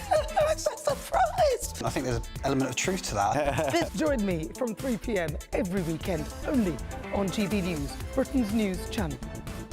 No matter the state it's in, this is our nation. Join me, Jacob Rees-Mogg, for a genuine, honest discussion on where we have been, where we are going, and where we are with the people who set the direction. Tune in to State of the Nation every Monday to Thursday, 8 to 9 o'clock, only on GB News.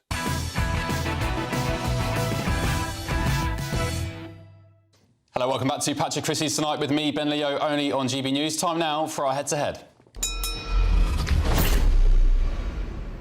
Right, here's a reminder of the moment the Prime Minister admitted he was aware of the fact farmers were considering suicide because of his government's inheritance tax raid on family farms just last week. Is the Prime Minister aware that some farmers who have terminal diagnosis now are actively planning to expedite their own deaths so they hit before April? Is he aware of that?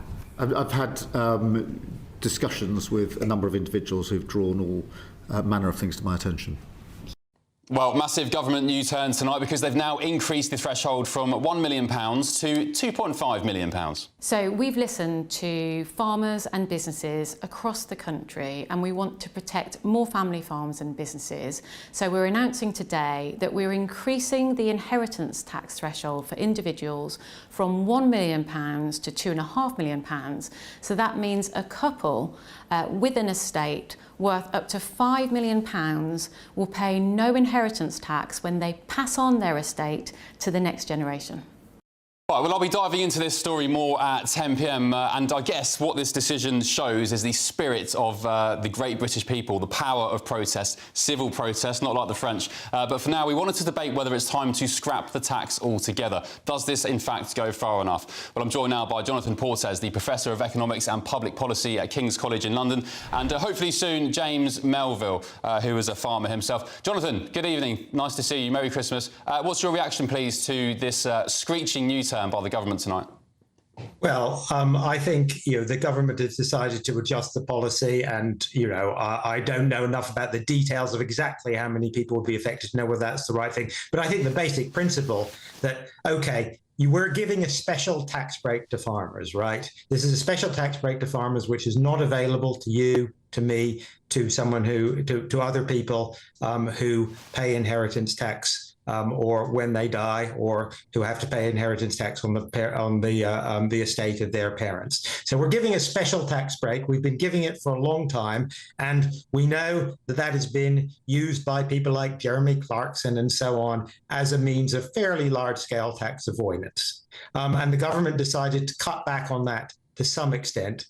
And now they've decided that some of the people who'll be affected by that, we want to carry on giving a tax break to. But let's be clear, they're getting a tax break. They're getting a subsidy from the rest of us. You don't sound very supportive of our farmers then, Jonathan, no?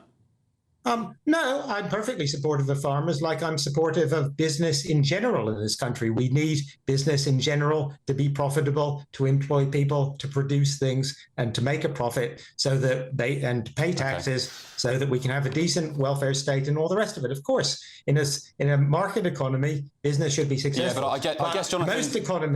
Most economists tend to think that you shouldn't, that on balance, unless there's a really good reason for it, you shouldn't give special tax breaks, whether it's to coal miners, to farmers, to economic consultants and professors like me, so that they pay less taxes than the rest of us. I guess the difference is, Jonathan, I'll speak to James Melville now, who joins me down the line. James, the difference is, I guess, these aren't just businesses and people trying to make money. In fact, I think after you consider the working hours that farmers do, they probably earn something like 30, 40, 50k a year.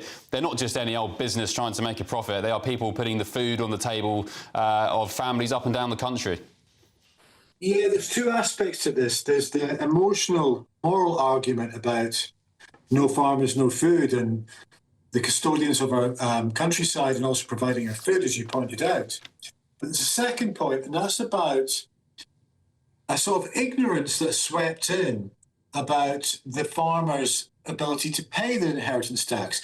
The Labour government originally framed it around, very clever for them, £1 million threshold, which gives off the impression of millionaire farmers.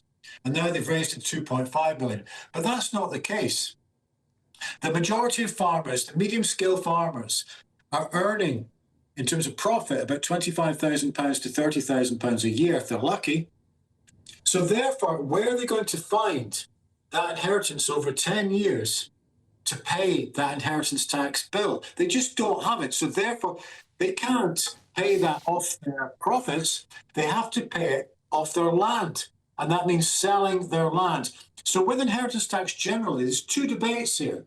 It's about who can pay and who can't pay, but also there's a separate argument about inheritance tax generally with family businesses. But farmers, to pay this bill, even with the increased threshold, they simply can't do it based on their profits. So the only way they can do that is by selling their land. And that is morally repugnant.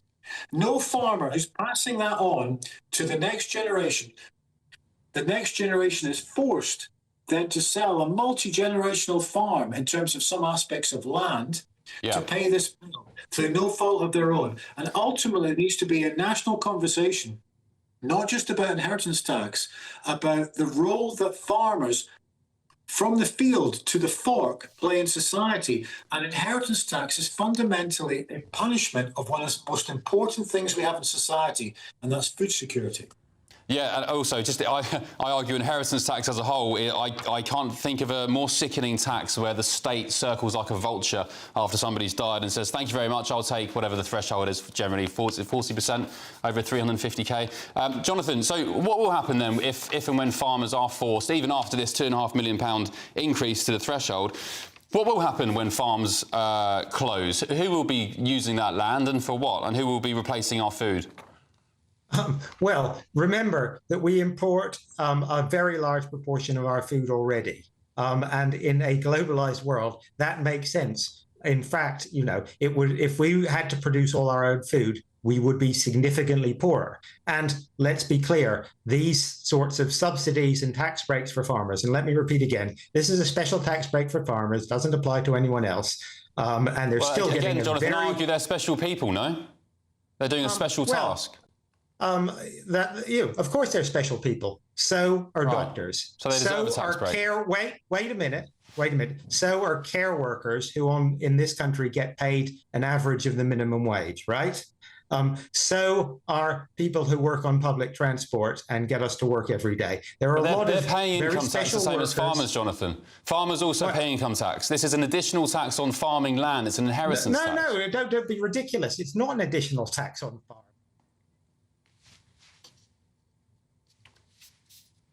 I think we've lost Jonathan's sound. James, do you want to... That applies to farmers and does not apply to people who work in social care, people who work in hospitals, people who work in the transport system. None of those people get this special tax break, do they?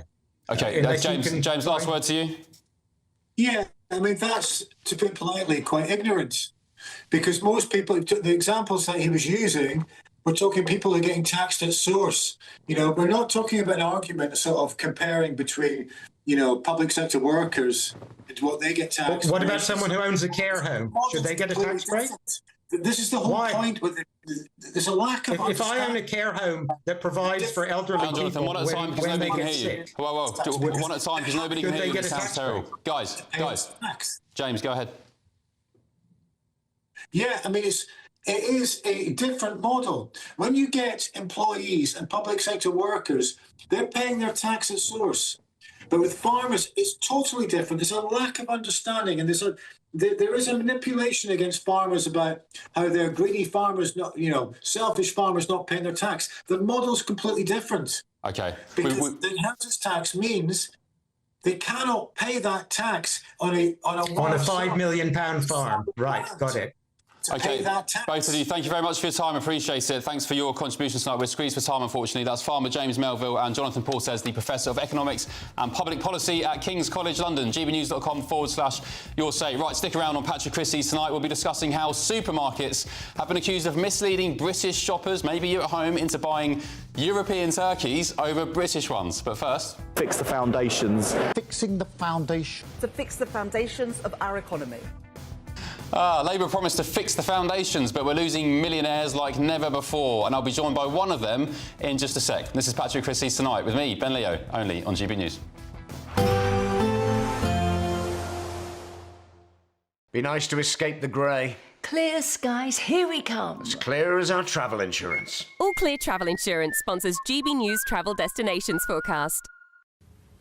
Hello. Large parts of the Mediterranean looking pretty wet through the Christmas period. Some heavy showers around, some snow over the Alps, and for Madeira also a brisk northerly wind bringing a chill and a fair few showers. Wet weather across Morocco and for the Balearics, and heavy rain for Italy, especially in the north. Some big downpours too for Croatia and down into Greece, although much of the Greek islands will be dry and sunny. We'll continue to see sunny skies in Santorini through the rest of the week. All Clear Travel Insurance sponsors GB News Travel Destinations Forecast. Hi there and welcome to the latest update from the Met Office for GB News. It is dry finally for much of the UK, but increasingly windy during the next 24 hours, and that wind coming from the east is going to make it feel cold. That's the main idea for Christmas Eve and Christmas Day. Cold easterly winds, particularly for the southern half of the UK where the isobars are more tightly packed together.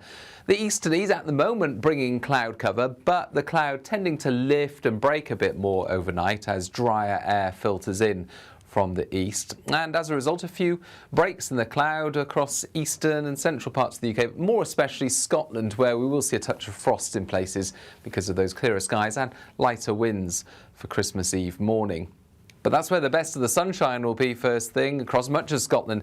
A brighter and drier start compared to the last few mornings. For virtually everyone, it is a dry start to the day, and Northern Ireland looking a bit brighter as well, some patchy cloud remaining.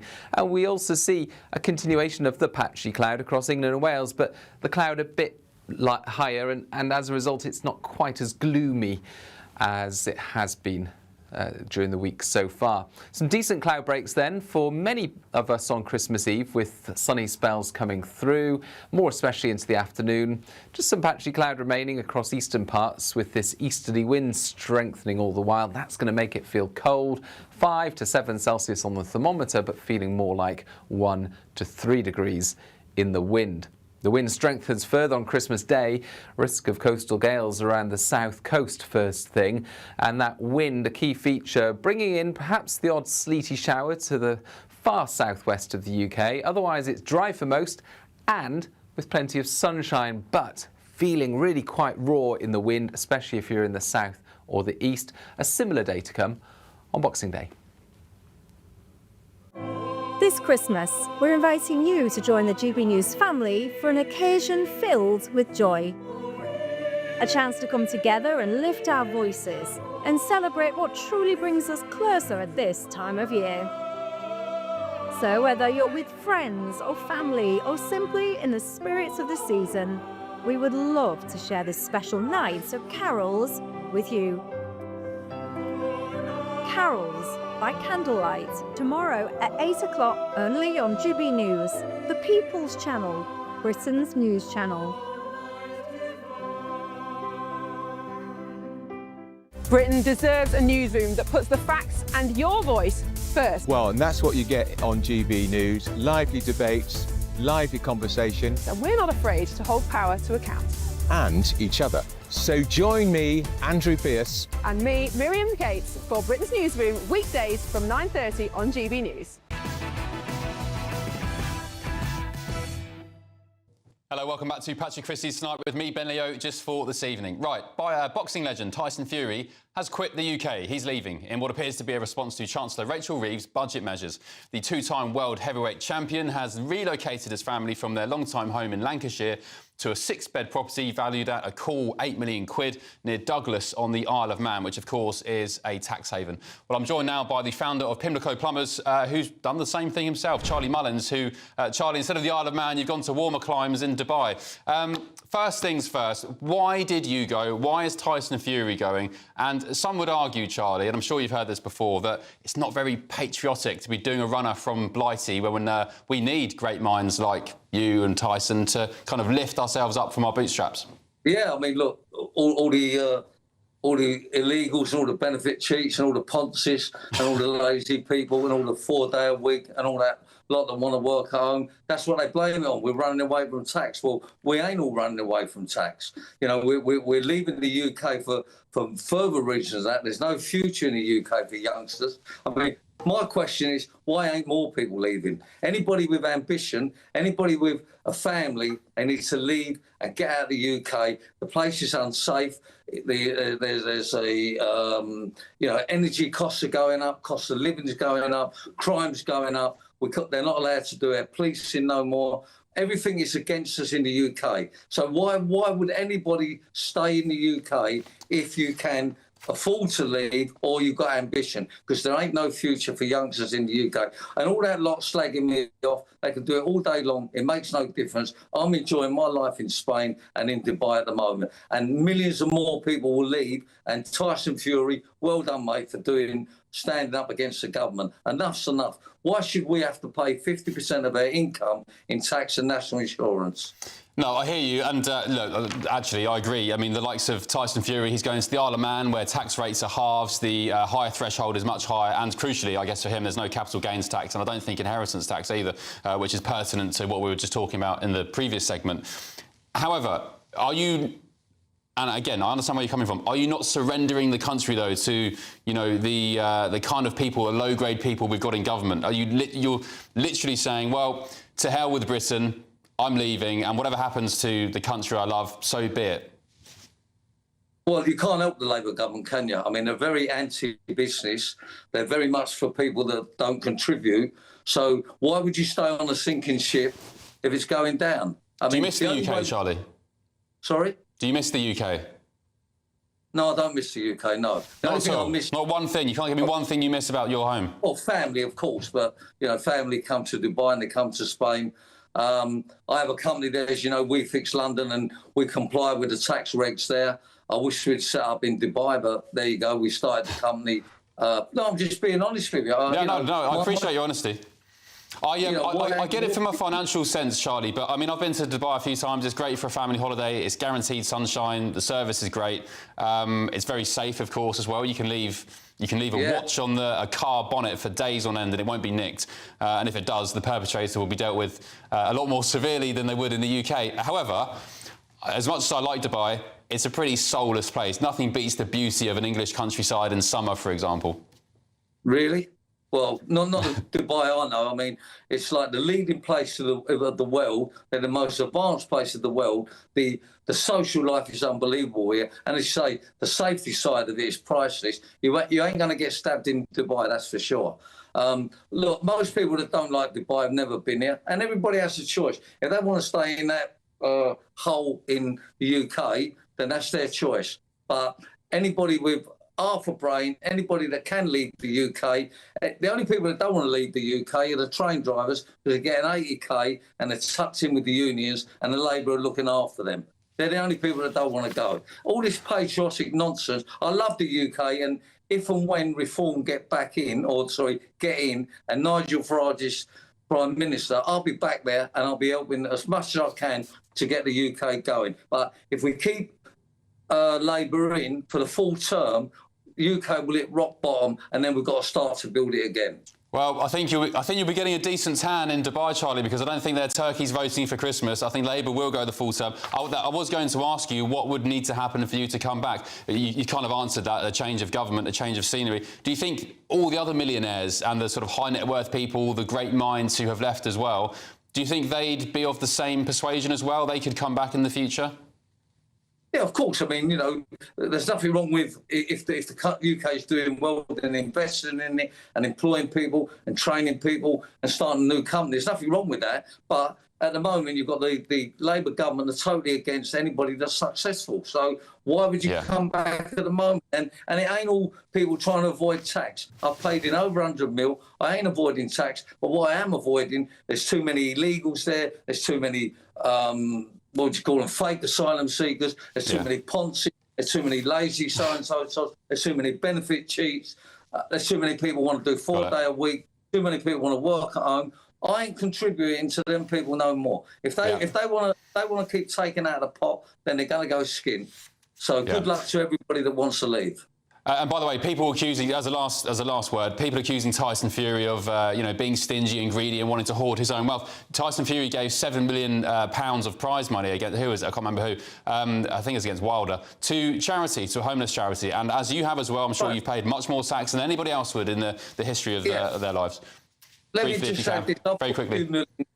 I've put a few million to charity also, and I'm still helping UK charities. So this nonsense that come up about Tyson, he's not tax evading. He's basically saying, I ain't allowing the UK to take that out of me any much longer. And that's what I'm saying.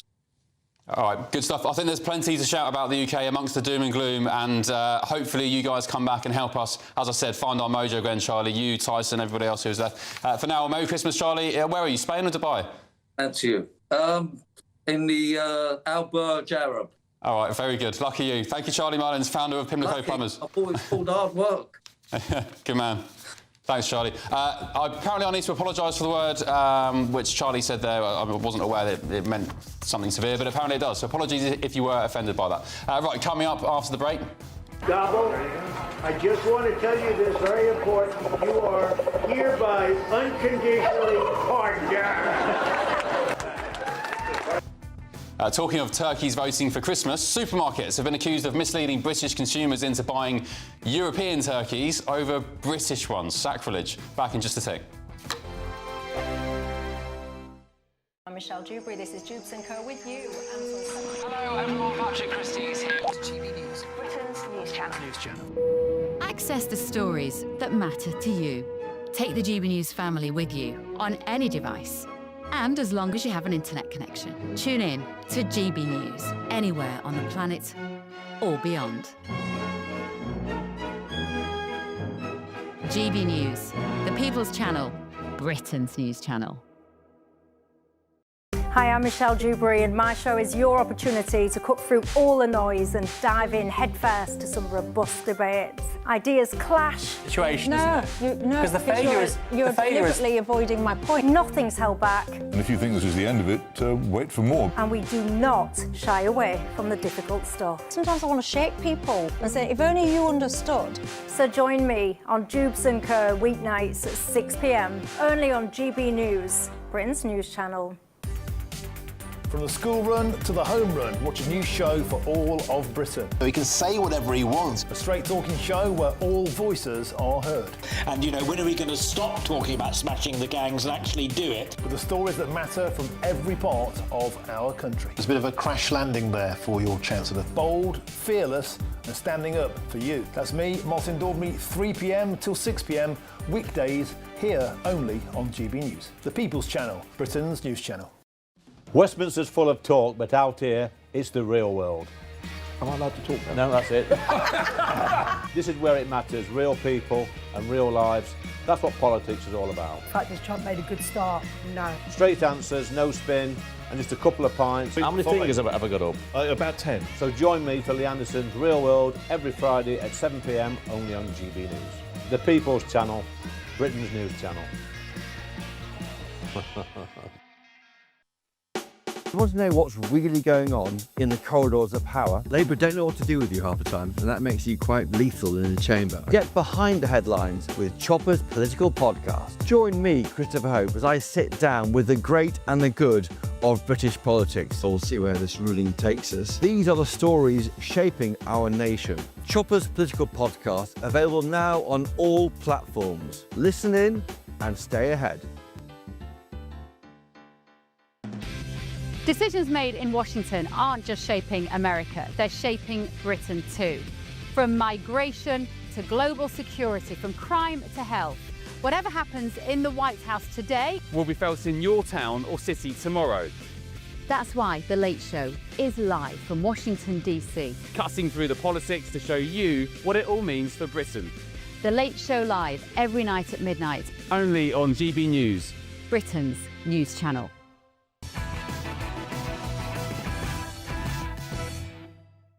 Hello, welcome back to Patrick Christie's Tonight with me, Ben Leo, only on GB News.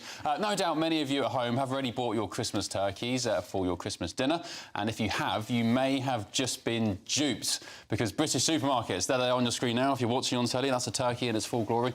They've been accused of misleading shoppers into buying EU turkeys over British ones by hiding the country of origin in the small print, and it's come as bird flu has absolutely wreaked havoc on British farms, as if farmers already, I guess, haven't had enough. Well, they've had some reprieves today, I guess. Joining me is my panel now, the External Affairs Officer at the Free Speech Union, Connie Shaw, political commentator Jonathan Liss, and the writer and broadcaster Candice Holsworth. Candice, are you absolutely outraged at this? Not really. Turkeys being dupely sold to British people when they thought they were buying the best of British? I must admit, I don't understand the hype over even having turkey for Christmas dinner. I think it's awful. Me, nut roast? Really? Do I look like that sort of person? No, I'm having a beef Wellington for Christmas dinner. Turkey's too dry. You have to put... Well, I don't mind putting gravy on it, but it's disgusting. I don't enjoy it. Cranberry sauce? No, not cranberry sauce. No? Just gravy. So Lovely. you don't care where the meat comes from? I don't. You don't want to support British farming, British agriculture? Well, I mean, I would, but it's not my highest. Jonathan?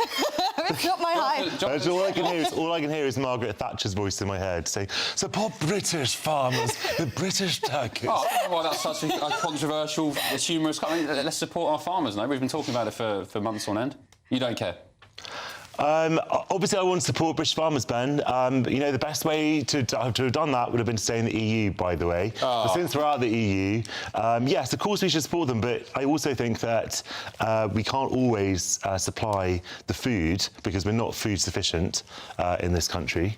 And so I can't remember what the term is, food secure, but we obviously need to import a large proportion of our food, including from the EU. I'm just glad that we're still able to do that, to be honest. What are you having for Christmas dinner, Jonathan? Nut roast? Of course I'll be having turkey, Ben. I thought you were vegan. Why would you think that? I'm like the biggest meat eater. Tick the boxes. Yeah. Yeah, it's just your prejudice, mate. You just always accuse me of having these opinions. Barack Obama's my hero. I'm a vegan. I'm not the person you think I am. Connie, what's your take on this? Shoppers, consumers at supermarkets have genuinely said, this is an outrage. These turkeys are being placed next to chickens, which are being sold as the best of British and so on. There's Union Jack flags all over the branding as well. But the truth is, they come from the EU. I don't think many people would be, obviously, I understand, to support British farmers, but obviously birds have had a bit of a hard time recently with the flu. But I don't think people would have cared if they'd just been transparent and said, this guy is actually from the EU. I think we could have put our sort of, the Brexiteers could have put their pride to the side and just thought, oh, well, this year will have to be a European turkey and just get on with things. I mean, I don't really know what else to say about this. You see free trade. Get stuff from wherever. People, the Brexiters kept on saying we want to have free trade with the EU. Well, guess what? This is free trade. Yeah, indeed. And I don't know, I just think we should be more loyal to British agriculture and farmers. And we talked the other night, Jonathan, and you'll remember it. I said, what is the best way to stick it to the French with regards to the small boats crisis? And you said, like, cut our trade. Stop buying French sparkling wines, stop buying French cheese. We've got great wineries down in the south. I mean, Nyetimber's not far from where I live. English sparkling wine's better than their yeah, well, guess what? People don't like it. People don't like that kind of, and I dare I say it, socialist-style micromanagement of people's lives, Ben. As a free trade capitalist, you should be saying, yes, people should buy exactly what they want, where they want. They should have choice. I'm not proposing laws to people, you are not going to be able to stop people from wanting cheese that is not sort of cultivated in this country and wines that are not grown on the Isle of Wight. I'm sorry, it's not going to happen. Well, OK. All right. On that note, what are you all doing for Christmas? Drinking lots of wine and eating lots of delicious food. OK. Jonathan, just last word on this before we move to the break. You mentioned Brexit there. Brexit still... Wes Streeting suggesting we should be back in the customs union the other day. Keir Starmer edging ever closer to a sort of reunion of such. Do you think it will ever happen? I think it may well happen, yeah, but I don't think it's going to happen in the next 5 or 10 years. And in what context have farmers been stitched up by Brexit? Because it completely cut us off from the single market, which allowed food to travel without having additional veterinary checks. And you had, after Brexit, a lot of, for example, salmon producers went out of business in Scotland because they needed to keep the food fresh and they had new checks going into the EU. And obviously, that sort of killed a lot of just-in-time, well, not just-in-time, but supply chains. And we've suffered as a result of it. OK, just as a final note to viewers, viewers and listeners, if you do care where your turkey comes from this Christmas, the stores that have been accused of slight skullduggery include Asda, Morrison's, Lidl and Aldi. I think my wife shops at Aldi. And those who have remained loyal to the UK include Marks & Spencer and Waitrose, who said all of their turkeys were sourced from the UK and Ireland. So I guess it's, delving into the realms of a class war there, aren't we, with Waitrose and M&S. Right. Still and they were the Remainers. Yeah. Still to come on Patrick Christie's tonight.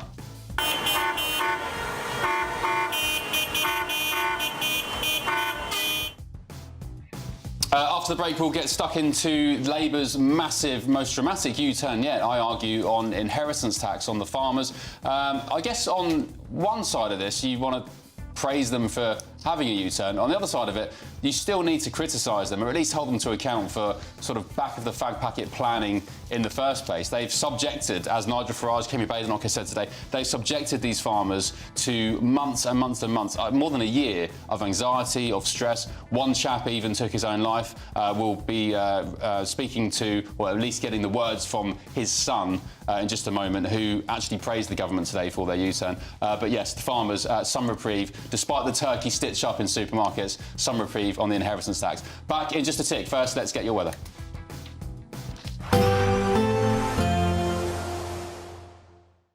Expect warm spells with the odd rude interruption.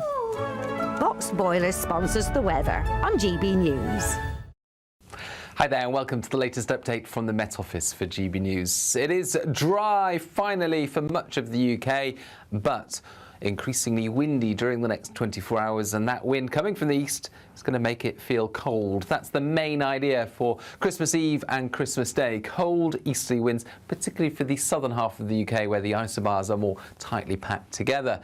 The easterlies at the moment bringing cloud cover, but the cloud tending to lift and break a bit more overnight as drier air filters in from the east, and as a result a few breaks in the cloud across eastern and central parts of the UK, more especially Scotland, where we will see a touch of frost in places because of those clearer skies and lighter winds for Christmas Eve morning. But that's where the best of the sunshine will be first thing across much of Scotland. A brighter and drier start compared to the last few mornings. For virtually everyone, it is a dry start to the day, and Northern Ireland looking a bit brighter as well, some patchy cloud remaining. And we also see a continuation of the patchy cloud across England and Wales, but the cloud a bit higher, and as a result it's not quite as gloomy as it has been during the week so far. Some decent cloud breaks then for many of us on Christmas Eve, with sunny spells coming through, more especially into the afternoon. Just some patchy cloud remaining across eastern parts, with this easterly wind strengthening all the while. That's going to make it feel cold, 5 to 7 Celsius on the thermometer, but feeling more like 1 to 3 degrees in the wind.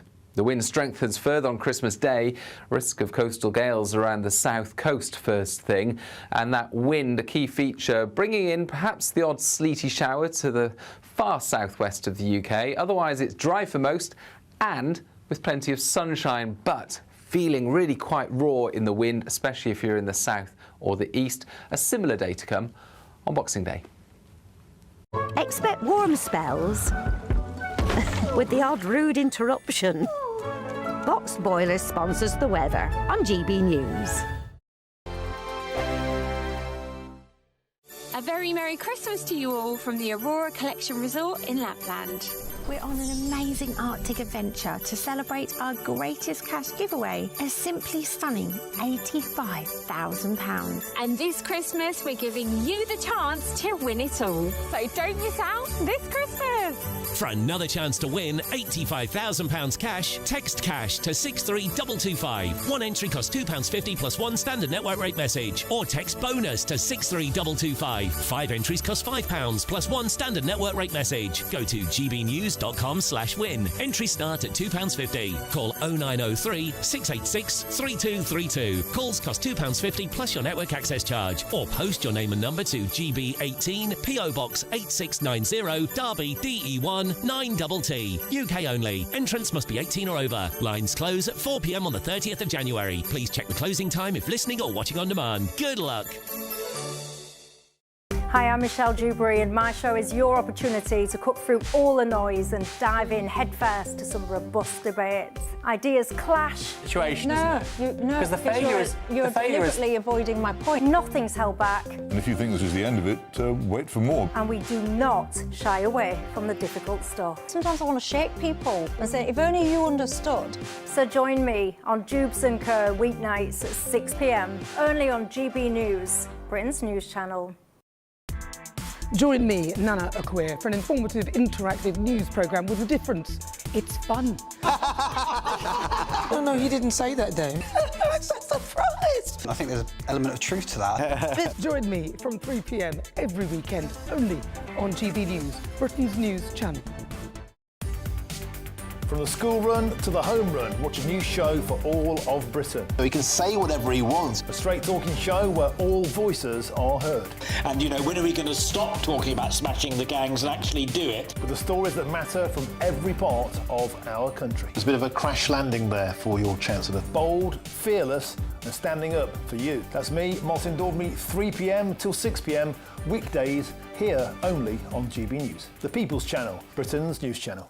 Britain deserves a newsroom that puts the facts and your voice first. Well, and that's what you get on GB News. Lively debates, lively conversation. And we're not afraid to hold power to account. And each other. So join me, Andrew Pearce. And me, Miriam Gates, for Britain's Newsroom, weekdays from 9:30 on GB News. At GB News, we love to hear from you, our loyal community.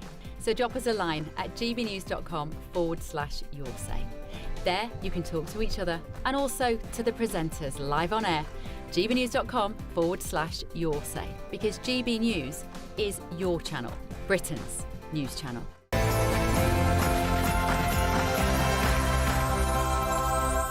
Hello, good evening. It's 10 p.m. I'm Ben Leo, filling in for Patrick Christie's Tonight.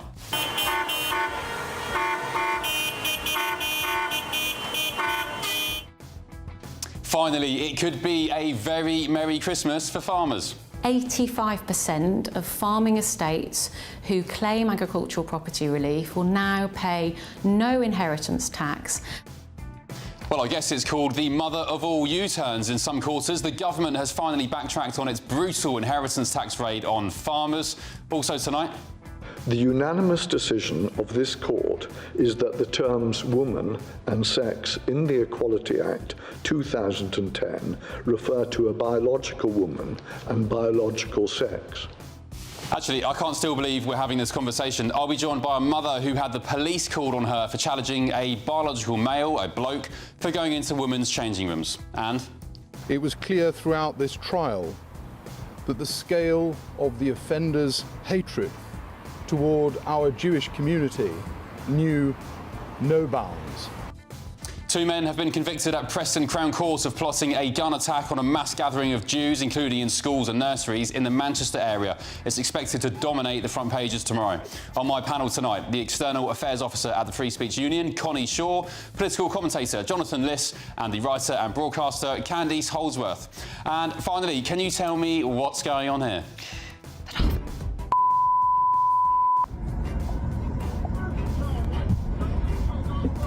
Yeah, right.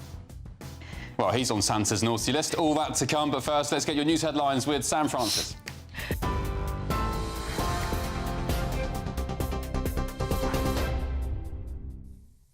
Ben, thank you. Good evening. The top story tonight at 10. Farmers are welcoming what critics are calling a Christmas U-turn by Sir Keir Starmer on inheritance tax. The government has raised the threshold for tax-free family farms from £1 million to £2.5 million, meaning only estates worth more than £5 million will now pay inheritance tax. The move follows intense pressures from farmers and the National Farmers Union, with its president saying the Prime Minister personally intervened. Reform leader Nigel Farage says it is another but welcome U-turn from the Labour Party and a Christmas gift for Britain's farmers. Well, this government's well known for U-turns, but this is a very welcome U-turn. The raising of the threshold to £2.5 million will make an absolutely enormous difference. Sure, some will argue it needs to be even higher, but it is a massive step in the right direction for small family farms right across the country. In other news tonight, 2 Islamic State extremists have been found guilty of plotting what police say could have been the deadliest terror attack in UK history, targeting Manchester's Jewish community.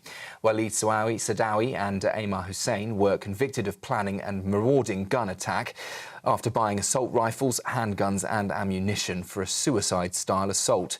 Police say the pair carried out surveillance and intended to kill as many people as possible in crowded Jewish areas. Greater Manchester Police said the consequences could have been catastrophic, with the plot stopped only by a major undercover counter-terrorism operation. They have meticulously delivered upon an operation of almost unprecedented complexity. Their work has ensured that the terrorists' vicious anti-Semitism did not manifest itself in the destructive fashion that they fully intended. It was clear throughout this trial that the scale of the offenders' hatred toward our Jewish community knew no bounds. The comedian Russell Brand has been charged with further counts of rape and sexual assault, police have confirmed. The new charges relate to 2 additional women and come on top of 5 existing charges involving 4 women, which Brand has already denied. He's due to appear at Westminster Magistrates Court in January, with a trial also scheduled for June at Southwark Crown Court.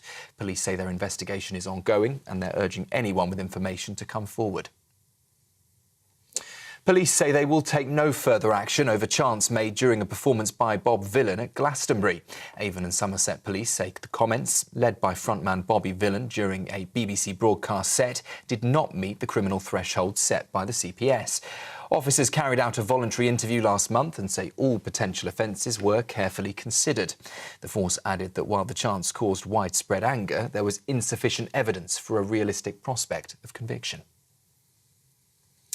And in the US, new documents have been released by the Justice Department, part of the long-awaited files linked to criminal investigations into Jeffrey Epstein.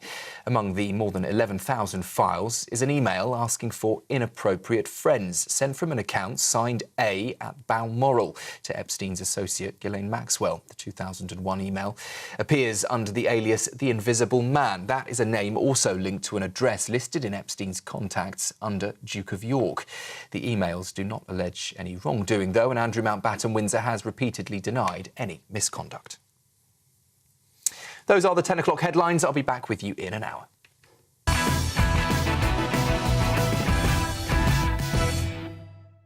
Hello, good evening. It was an insane policy that never made sense. Farmers slapped with a 20% inheritance tax on their farms that Keir Starmer said would help fund the NHS and schools, which of course farmers would use. Well, we all know by now that that wasn't true, because by the Treasury's own estimates, the £1 million tax threshold would only have raised the government around £500 million a year. Enough to fund the NHS, get this, for just one day. So it was never about money, was it? I can take a stab at what the real reason was. At best, being very generous here, this spiteful government simply has it in for the countryside because they know that, for the most part, country people don't vote for them. At worst, it could be more sinister. I still don't know what the biggest private landowner in the United States, Bill Gates, was doing in Downing Street the day before the budget last year, the same budget which inflicted this tax raid on farmers. He was there alongside Larry Fink of BlackRock, the CEO of the biggest asset manager in the world. Trillions under management. I'll let you make your own minds up on that one. But today, finally, after organised campaigning and spirited protest from farmers and their supporters, the government has caved in.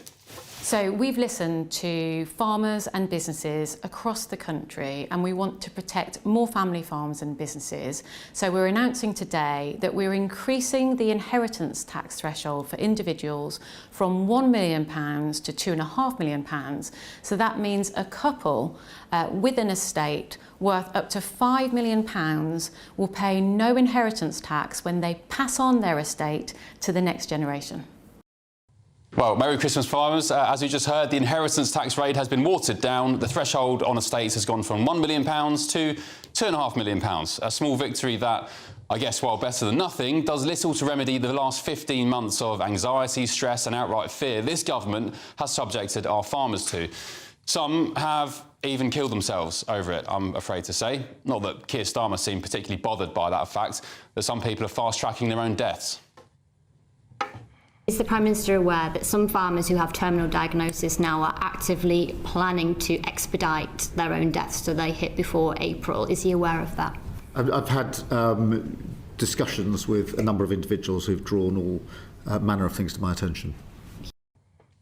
Well, thanks for your sympathy, Sir Keir Starmer. John Charlesworth, who was 78, who went by his middle name Philip, he was one of those people who took his own life. He was found dead by his son at their farm in Silkston in Barnsley in October last year.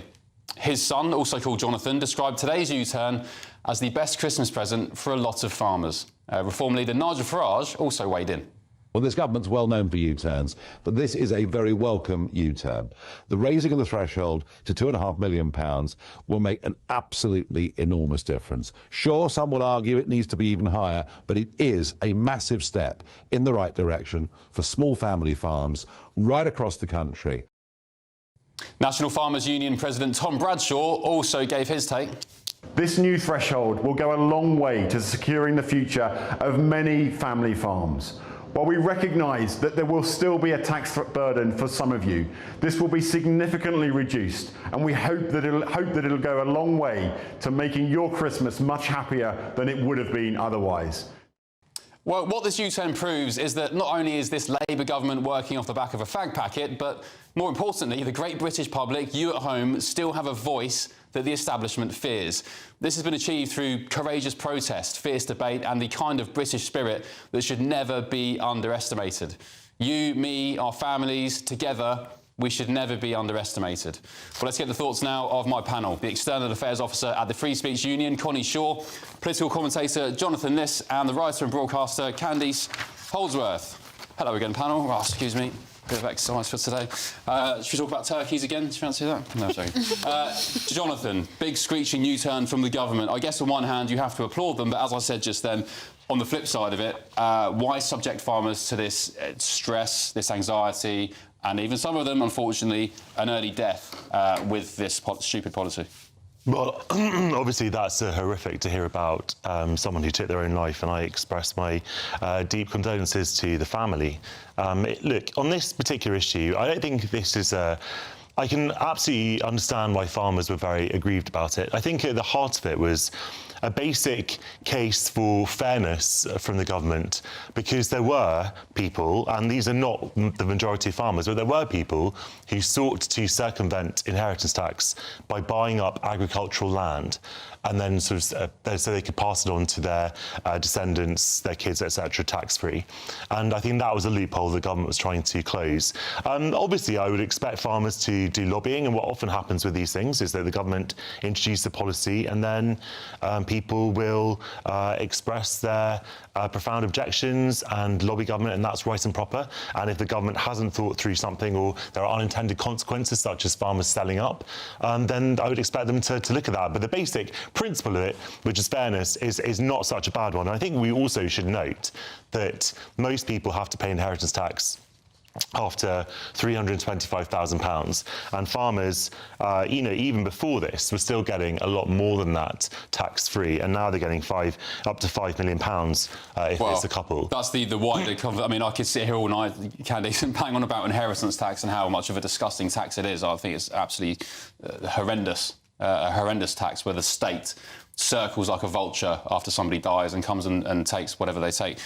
Is this politically a win for Labour, or is it a bad look? I think it's a bad look. I think that it shows, once again, especially after the U-turn on the winter fuel tax, that they're struggling to diagnose the problems correctly, and they're making all the wrong recommendations. You know, these are two things now where they've set the thresholds way too low, caused enormous anxiety and stress. I find it very interesting that Keir Starmer said he was taking this more seriously when he found out that farmers were considering suicide. And you think, but hang on a minute, shouldn't you have researched this before? We all know that farming is something that is deep within your bones. It's something passed down from father to son. You know, if people feel that they have no hope for the future, or the future looks bleak and uncertain, that is going to cause massive unhappiness. And I think we've seen this time and time again. In this time of crisis, they're just not matching up. Connie, what did you make of Keir Starmer's reaction in that select committee meeting when he was told about a farmer who had killed himself? I mean... Are we being a bit harsh on the Prime Minister? I mean, how are you meant to react to that? Obviously, he should know about these things, and you know, what was it that made them change their mind? I imagine, like you say, Jonathan, probably lobbying, but not just lobbying, but also it seems as though they needed it explaining to them that you do realise this is going to absolutely decimate many farms. Of course, there may be people who are getting through these loopholes, but surely if that was what you wanted to solve, try and fix the loopholes in a different way rather than punishing and going after all farms. I mean, I don't know, Starmer isn't particularly the most emotional person. You know, it's quite hard to see or understand what he believes in, and so I wasn't surprised, but it was deeply cringing, and you can only imagine what the family thought when they saw that reaction. But obviously, it's like the Sun said, it's turned into a good thing at least. But interestingly, obviously, the Labour government has announced this whilst Parliament's in recess over Christmas, so it can be framed as if it wasn't Christmas. Why did they do it in the budget? Well, they didn't want to make it any more. They don't. Well, yeah, good point. I guess suppose it would put a bit of a cherry on the cake of a really awful budget, but then it would still add this whole Labour doesn't know what they're doing. But by being at Christmas, it's able to not just, oh, this is a great U-turn. Oh, it's a Christmas present for farmers. Like, they have definitely thought this through to make sure that they announce it at Christmas whilst Parliament's in recess. I mean, I find it really, I don't know the answer, I just find it very interesting and curious. The budget wasn't too long ago. What's happened between the budget and now for the government to change their mind? I guess backbench MPs are putting more pressure, rural... I mean, there are a lot of Labour MPs in rural seats, which you didn't used to say, but that is the case now. I think it is quite interesting that the two policies that people... Well, there are three policies that people on this channel, for example, always talk about, which is private school fees, or VAT, and the winter fuel, and this farmer inheritance tax. Now, only one of those, the winter fuel cuts, cut through to the public, and I don't think it has in the same way. Did you see the protests? Of course, I've seen the protests. I've seen them I've seen the tractors going outside my house actually, practically, and you know it's obviously a very, very eye-catching protest. But I don't think it's sort of caught the imagination of ordinary people in the same way that winter fuel did. But it is interesting that the government has also U-turned on that. The only one they're definitely not going to U-turn on is the VAT on school fees. Candice, let me ask you, what was this about, all this inheritance tax raid on farmers? Because as I said in the introduction, it was never about the money. £500 million a year, which funds the NHS for one day. That's despite Keir Starmer coming out and giving a speech about how farmers need to use the NHS and so on. It's in their interest to pay an inheritance tax. So it was never about the money, because that just didn't make sense. What was it about? Yeah, I do wonder if there is an inherent bias against rural communities and conservative communities. That could be the case. But like I said, they've totally miscalculated. And as you two were just saying, they've suddenly realised they've got all these rural MPs who are now under huge pressure from the farming communities. And look at them again. They're up against their backbenchers and they're losing.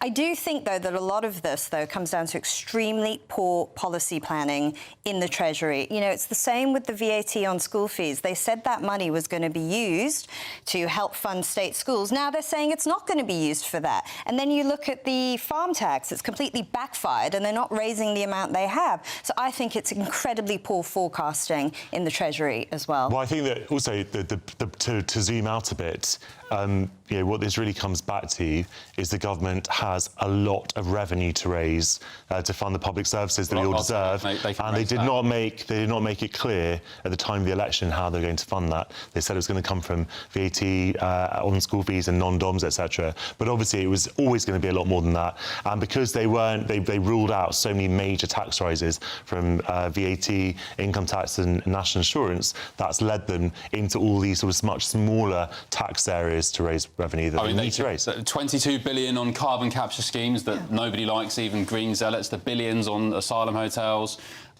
foreign aid, 14 billion to... Well, they've slashed foreign aid. They've slashed foreign aid. You know, welfare reform, they failed to do that. You want to raise £500 million, which, you know, in the grand scheme of things, isn't a lot. I mean, I'll give my advice for free, Keir Starmer and Rachel Reeves, so there's plenty you can go for. Connie, do you think the government's been spiteful with this policy? And do you agree it was never about money? Well, it clearly couldn't have been about money, because surely someone in the Treasury would have pointed this out, that only one, you know, this is only going to fund the NHS for one day. Yeah. But it couldn't have been spiteful, because why would they're not going to vote for us anyway. I mean, when you're saying, Jonathan, it doesn't cut through to the public, I think that people do forget that the UK the majority of the UK isn't big cities, and just, you know, I'm from a rural area in the southeast, and there are lots of farmers around there, and just because the majority of people aren't farmers doesn't mean they don't understand this issue.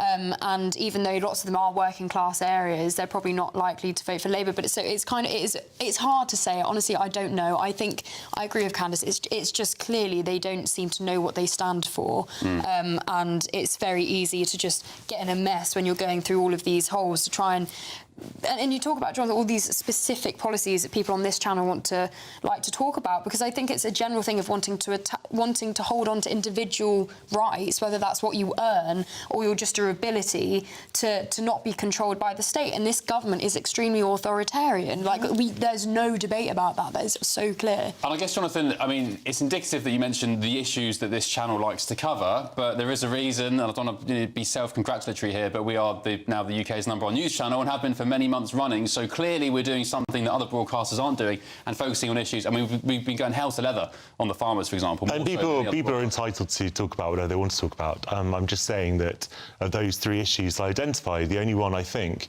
that had broad cut-through and that really made the government unpopular was the winter fuel. I don't think, and I'm sorry, but I don't think that the majority of people in this country cared that much about the private school VAT fees. OK. GBnews.com/, you'll say, Yvonne has said, I'm shouting at the TV again. Sorry, Yvonne. Everything in the UK just funds illegal migrants. Probably not quite everything, but yeah, as I said, a big chunk. You could save a hell of a lot of money by sorting your borders out. I mean, it just makes sense. Look at America. Right, coming up, the first of tomorrow's newspaper front pages, hot off the press, plus this. The unanimous decision of this court is that the terms woman and sex in the Equality Act 2010 refer to a biological woman and biological sex. Yeah, unfortunately, this nonsense is still going on. I'll be joined by a mother who had the police called on her for challenging a biological male who went into the women's changing rooms when she was there. This is Patrick Christie's Tonight with me, Ben Leo. Back in just a sec.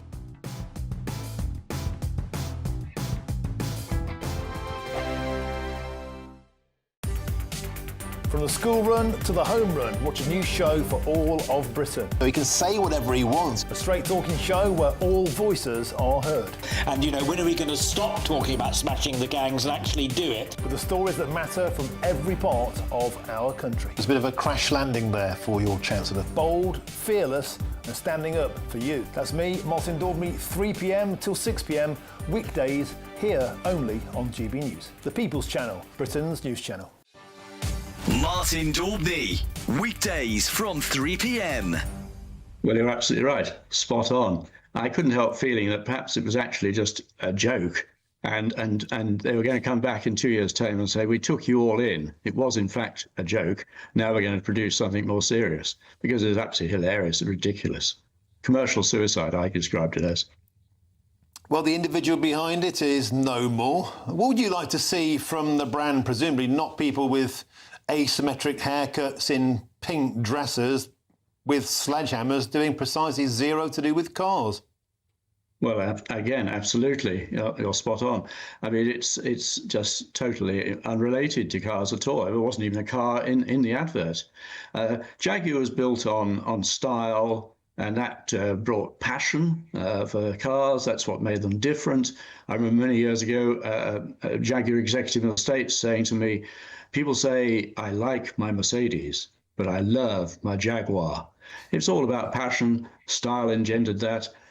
That's what we've got to have. We need to see a proper, more traditional, stylish, real Jaguar that can build on the brand and heritage of the past.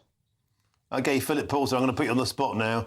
If you're in charge of the next Jaguar advert, what would it look like? As diametrically opposite and different as it possibly could be from what they produced.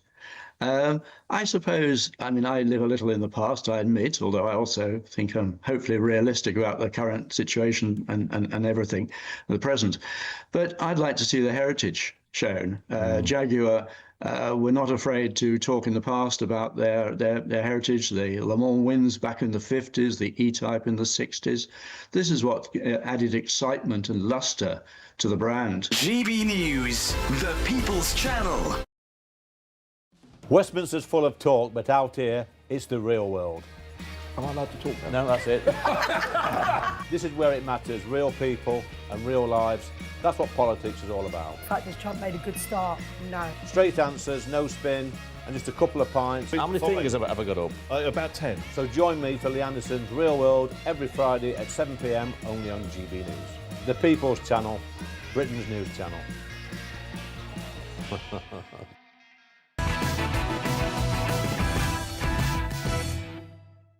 Hello, welcome back to Patrick Christie's Tonight with me, Ben Leo, just for tonight. Now, I'm a bit amazed that this kind of nonsense is still going on, but here we are. A mother has found herself banned from her local gym and leisure centre. 8 leisure centres, actually. It's council-run, so 8 different venues. After challenging someone she claimed was unmistakably male who was in the female changing rooms. So Miranda Newsome was at her local leisure centre in Southwark in South London, where she claims to have seen and then challenged the individual, who was a biological man, he's a bloke. However, a confrontation ensued between the two, which led to police being called to the Castle Centre in Elephant and Castle. I'm pleased to say Miranda has left her Christmas party early to come here tonight. Thank you very much, Miranda. You join me now. Thank you, Ben. I was just saying to you off air, after the Supreme Court ruling and kind of the general consensus and feeling around this absolutely insane issue of men being in women's spaces, toilets, changing rooms, sports, I thought we were starting to turn a corner, no? But this happened in October. Yes, at the end of October. What happened? Well, I walked into the female changing room and this gentleman was washing his hands. I had seen him in there a week or so before and I just kind of chickened out, but I thought, I'm going to say something. And I approached possibly too politely and said, I'm really sorry, I'm sure you're very, probably a perfectly decent person, but this is the female changing room and you're a male and so you don't belong here, you make people uncomfortable. And he didn't react. I don't know what I thought he was going to do. I think I just thought he would say, sorry, mate, and leave. And he started saying, no, my birth certificate says female, my passport says female. And I said, well, that's because your country has told you a gentle lie and they're lying for you to make you feel good. But anyway, he started challenging my right to be there and said, I have more right to be here than you do because of my accent. And what's your immigration status? Where are you even from? No way. Do you even live around Where are you from originally? Where is your I'm from the States. I'm from North Carolina. Ah, my brother lives there. Oh, lovely great. part of the world. Oh, thanks. So hang on a minute. So this guy is in the women's changing rooms and then starts attacking you for saying you shouldn't be in the country? No, or questioning why you're in the country? No, just saying he had more right to be in the female changing room than I did. And I said, any woman of any race, any national origin, any immigration status that the council lets into the door, i.e. they've paid a membership or they've paid for a day pass, who's female, has a right to be here, but no males do. So why did you challenge him? Did you feel intimidated and uncomfortable at the time? What is it about somebody you say is unmistakably male, and what makes them unmistakably male to you? Well, actually, women are a lot better at discerning male from female than men are, because that's how we've survived. So our ancestors who were female only survived because they were very good at discerning who the men were and then being more wary around them so they didn't get killed. Sounds really grim. Well, no, it's a fact which, I don't know if you know Dr. Helen Weberly, who I interviewed some weeks ago on my American show when I was there. She was saying to somebody else that it's disputed that the majority of rape victims are women. But it's absolutely true, and maybe you can tell me as the woman here, the issue is with men, biological men in women's spaces is men are taller, for the most part, more powerful, bigger bone density, bigger lung capacity, they are stronger, faster beings. They are a punch power. They can punch harder, exactly. So that's where you're coming from. So the police were called. Why were the cops called? Oh, well, I had taken my earbuds out when he kept speaking, and I had them in one of my hands like this, and my hands were facing up in a very sort of humble, plaintive way, which I wish I had been more Anyway, I'm generally quite a peacemaker. I don't like confrontation, so it kind of escalated. Oh, and he had started filming me, but I had the earbuds in one hand, so my fist was closed, but it was like this. And then he said in a falsetto voice, "You raised a fist at me. I'm calling the police." Oh, so he called the police. What? Yeah, he called the police. I didn't call the police. Goodness me. So he called the police on me, which was quite alarming. So my cortisol, obviously, was really, it was just comical. I mean, outrageous and maddening, but also bizarre. And was there anybody else around? Any other women who were backing you up? So when he was filming, he said, does any other woman here have a problem with my being here? And this young woman who I've seen there loads, and she says, I'm really sorry, but I don't have any problem with this person being here because they're more comfortable. And I said, well, the thing is, you can't consent for me or for any other women. And then a woman walked out of the shower wearing just a towel. And he's filming. I mean, he was facing me, so he didn't get her on camera. But you think, what is going on? Just an extreme sense of, I don't know, maybe you disagree, an extreme sense of entitlement and narcissism. Yes. It's just kind of like, do you get the feeling that that kind of behaviour, the filming, the questioning your migration status, that's kind of like, it's a power play? It's kind of like, I did say what are you going to do about it? I did say to the manager when we went downstairs and we were at the desk for a long time because it was early in the morning, the manager wasn't there yet. And I said, he did become quite stereotypically masculine when Not very ladylike. Well, I think, but that's the interesting thing, because what's happened is I've been banned for not being appropriate, i.e. not kind of ladylike enough in how I responded. And their main gripe with me was that I called this person he, him, and called him a man. And I said, well, I wasn't going to say to the manager, there's a woman in the ladies' changing room, but I feel she shouldn't be there. Because any woman is welcome in the changing room. Any race, any religion, any sexuality, all women are welcome. Any size, but no men. Because lots of men are absolutely fabulous. You, I'm sure, my husband. Lots of men are great. 5 is in the post. Are great. But it's. I said, I'm not afraid of being raped in the leisure centre at 8:30 on a Thursday morning, right? It's really busy. But it's not just the physical violence, which is a worry. Women's Rights Network has released a report on violence in leisure centres. And, there have been rapes, assaults, and a lot of voyeurism in mixed-sex changing rooms in leisure centres. But I said, it's not just about being raped or beaten up. It's about privacy and dignity. It's about women having to undress with a man in the room or having to see a man undress, and that's not appropriate. What do you think if that person, if he was sat here now, or there was some other member of the trans community here, sat here now? And by the way, just for the record, I'll say again, I say it all the time, I'm sure you agree and many other viewers agree, I have no problem with trans people. Do what you want as a consenting adult, do what you want. My only caveat is, leave the kids alone, stay out of women's sports, stop cheating, and stay out of women's toilets and change rooms. Otherwise, just go and do what you want. What do you think they'd say, though, if they were sat here now to you listening? Well, I mean, I'm sure it feels hurtful, but it's like, well, one of the women said to me, one of the other gym users, female, said to me, oh, but we have to be nice to these people because they've got it so hard. And what if this person goes home and kills themselves? And I said, I'm really terribly sorry. Mental health is very important, but somebody else's mental health is not my responsibility. I don't have to lie and, prop up someone's philosophy or belief because it's not true. It's like the leisure centre's gripe with me was misgendering, but I said, I don't have to lie. Is that why they banned you? So they banned you for what? They banned me for not being appropriate, and the first thing they mentioned was misgendering, and the next was just generally the conversation went on for a long time at the desk. Operations were mentioned, but someone else mentioned operations. But my point about this gentleman who was in the changing room is it's not about him.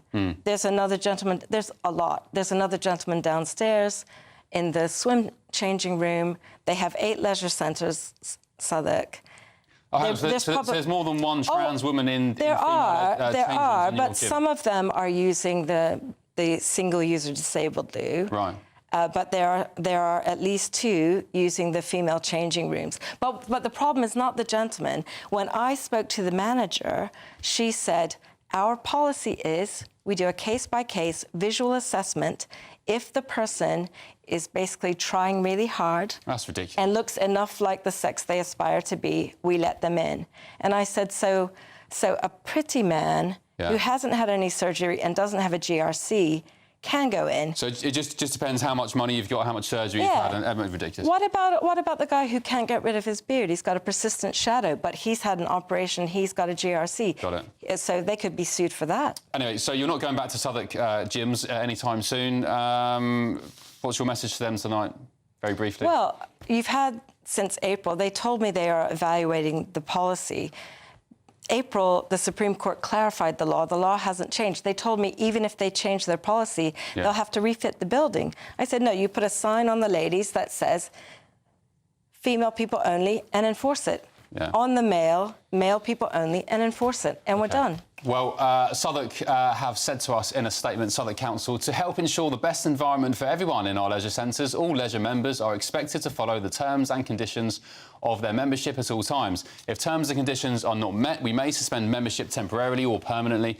We don't comment on individual cases. Well, to be honest with you, Miranda, it sounds like you're better off training elsewhere if they're going to treat you like that. Thank you for coming in. Appreciate you so it. much, Ben. Merry Christmas to you, and yeah, Happy New Year. Right, coming up on Patrick Christie's tonight.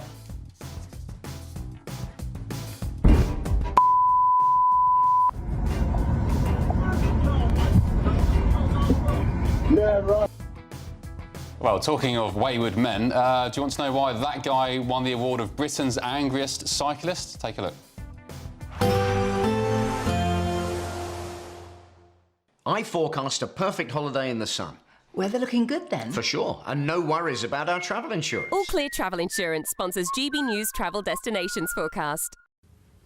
Hello. Large parts of the Mediterranean looking pretty wet through the Christmas period. Some heavy showers around, some snow over the Alps, and for Madeira also a brisk northerly wind bringing a chill and a fair few showers. Wet weather across Morocco and for the Balearics, and heavy rain for Italy, especially in the north. Some big downpours too for Croatia and down into Greece, although much of the Greek islands will be dry and sunny. We'll continue to see sunny skies in Santorini through the rest of the week.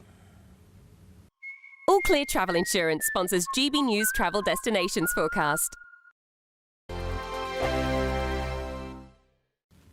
Hi there and welcome to the latest update from the Met Office for GB News. It is dry finally for much of the UK, but increasingly windy during the next 24 hours, and that wind coming from the east is going to make it feel cold. That's the main idea for Christmas Eve and Christmas Day. Cold easterly winds, particularly for the southern half of the UK where the isobars are more tightly packed together. The easterlies at the moment bringing cloud cover, but the cloud tending to lift and break a bit more overnight as drier air filters in from the east, and as a result a few breaks in the cloud across eastern and central parts of the UK, more especially Scotland, where we will see a touch of frost in places because of those clearer skies and lighter winds for Christmas Eve morning. But that's where the best of the sunshine will be first thing across much of Scotland. A brighter and drier start compared with the last few mornings. For virtually everyone, it is a dry start to the day, and Northern Ireland looking a bit brighter as well, some patchy cloud remaining. And we also see a continuation of the patchy cloud across England and Wales, but the cloud a bit higher, and as a result it's not quite as gloomy as it has been during the week so far. Some decent cloud breaks then for many of us on Christmas Eve, with sunny spells coming through, more especially into the afternoon. Just some patchy cloud remaining across eastern parts, with this easterly wind strengthening all the while. That's going to make it feel cold. 5 to 7 Celsius on the thermometer, but feeling more like 1 to 3 degrees in the wind. The wind strengthens further on Christmas Day, risk of coastal gales around the south coast first thing, and that wind a key feature, bringing in perhaps the odd sleety shower to the far southwest of the UK. Otherwise it's dry for most and with plenty of sunshine, but feeling really quite raw in the wind, especially if you're in the south or the east. A similar day to come on Boxing Day.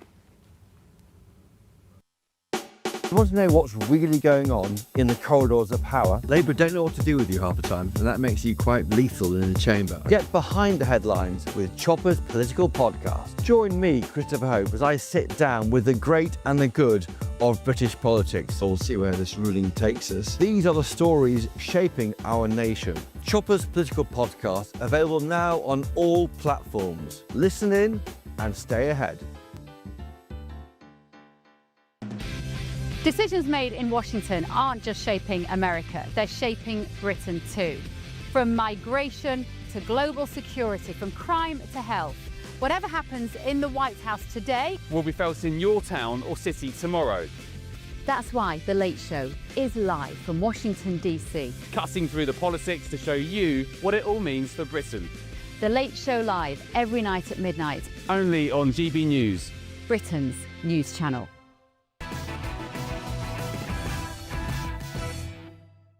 Hello, welcome back to Patrick Christie tonight with me, Ben Leo. Let's look at the first of tomorrow's newspaper front pages, which have just dropped hot off the press, starting with the Daily Telegraph. The headline reads, "Find me inappropriate friends." This is the latest in the Epstein scandal involving the once was Prince Andrew. Andrew asked sex trafficker Maxwell for fun girls in Epstein file emails. The latest release also claims that Trump has a love for young women. The Mail, Daily Mail, again, there's one theme here. Epstein files bombshell, sleazy emails sent to Ghislaine, and why FBI wanted to grill Andrew over links to 2 super-rich sex traffickers.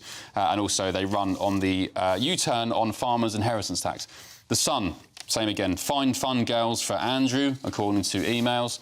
The Daily Express, the fight goes on to completely scrap farm raid. The Express calling for not just a watering down of the threshold, but the absolute abolition of it. And The Guardian, Andrew faces new pressure after Epstein files reveal girls' email. And The Independent, farmers cheer as Starmer U-turns on tractor tax raid. And The Eye, Andrew, fun girls and inappropriate friends. Epstein files reveal new email exchanges. My panel back with me, Candice Holdsworth, Connie Shaw, Jonathan Liss. I guess, Jonathan, you just mentioned, actually, yesterday was the Sun front page about Andrew, nearly call him Prince Andrew, Andrew's gun licence being taken away, the shotgun licence, by police. We still don't know why. I speculated that it was possibly to do with mental health. Charlotte Griffiths, the editor-at-large of the Mail on Sunday, has said that sources close to the royal family suggested Andrew was in a bad way. Right. You can understand that. Right. Do you think the fact he had his gun licence taken away preempted these headlines today, the trove of Epstein emails? I have no idea, Ben, but what I suspect is that something of what was in these emails. I mean, it's just pure speculation, obviously, but if this headline had come out while he was still Prince Andrew, I think it would have put the king, in particular, under immense pressure. I think the king would then have had to remove the prince title from Andrew. And then it would have looked like the king was responding yet again to events and yet again on the back foot. And so the fact that he did this in October, I think it was, 2 months before this, allowed the royal family to look as though they're on the front foot and preemptively deciding that Andrew is no longer fit to have his royal title. Candice, do you think enough is enough when it comes to Andrew? Yes, there's big question marks about his behaviour. Yes, he lied about the Newsnight interview.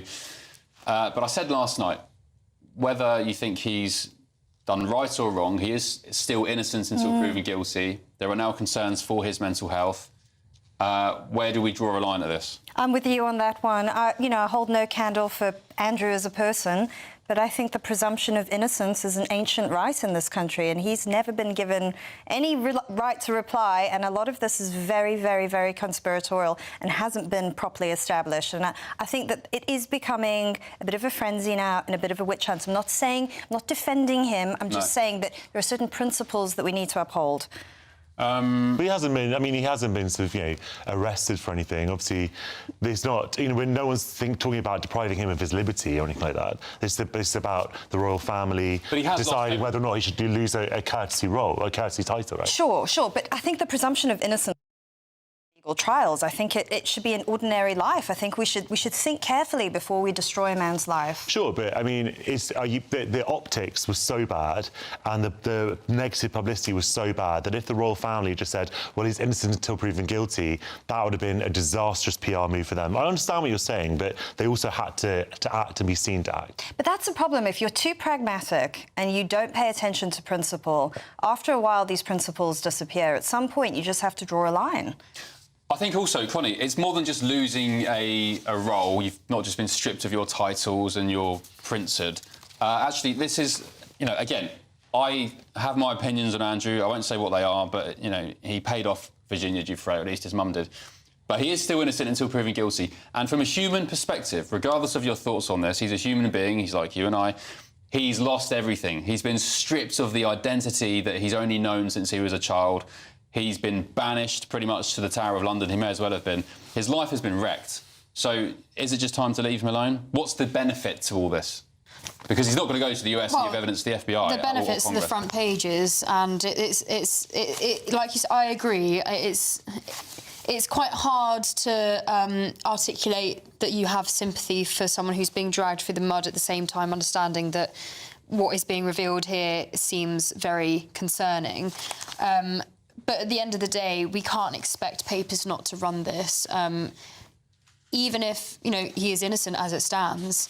But you would think what was going through his mind as he was involved in this. I mean, these are official documents being released, and he's obviously the person who sent this email. It's all over the front pages. What on earth was he thinking? Did he think he could, even if he's not done anything illegal, I wonder what he was thinking at this moment in time. Did he really think that this would forever, no one would know about it ever? And this is also a huge public interest defence, Ben, in people knowing that, you know, a senior member of the royal family who was being publicly funded was also engaged with someone of this nature. I mean, he's certainly guilty of being a very silly man indeed, and, you know, arguably some people call him a little bit dense, a little bit thick as well. And he made I just think he made a lot of enemies also in his public career. He was notoriously arrogant and, you know, sort of talked down to people and really sort of pulled rank all the time.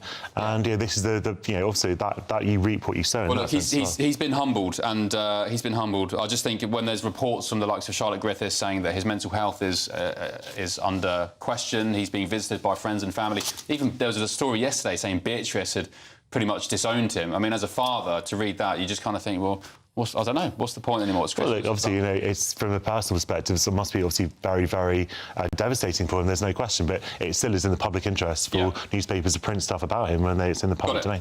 Can we look at the front page of The Guardian? Whilst, I don't know, normal people, me, you at home, listeners, will be out maybe Christmas shopping, getting some snacks and some booze in for Christmas. Greta Thunberg has been sitting in London on a hunger protest. She was arrested. I think she was. No, she's not. She's not hunger striking. No, she's protesting for the hunger strikers. Yeah. Look, this is, for me, and Connie and I were talking about this in the green room. I think this is completely extraordinary because no matter what you think about the law, I don't see how saying I support Palestine Action prisoners could be a crime, because a prisoner is not a prescribed organisation. Saying that you support Palestine Action is, as it stands, a crime. I think that's completely preposterous and outrageous. But saying you support the prisoners, no way. That'll get thrown out in a second. We've got to be slightly careful because she's been arrested and the case is active, so we'll move on swiftly. I want to share this with you. It's Britain's angriest cyclist who appears to be living up to his name again. New footage shows the 62-year-old stopping his bike to hurl abuse at members of the public, including a new mother, after striking a pet dog. His name is Peter Abbott. He was already banned from driving following another infamous road rage incident, and he subsequently breached his licence, or his suspended sentence, rather. Let's take a look at the latest incident.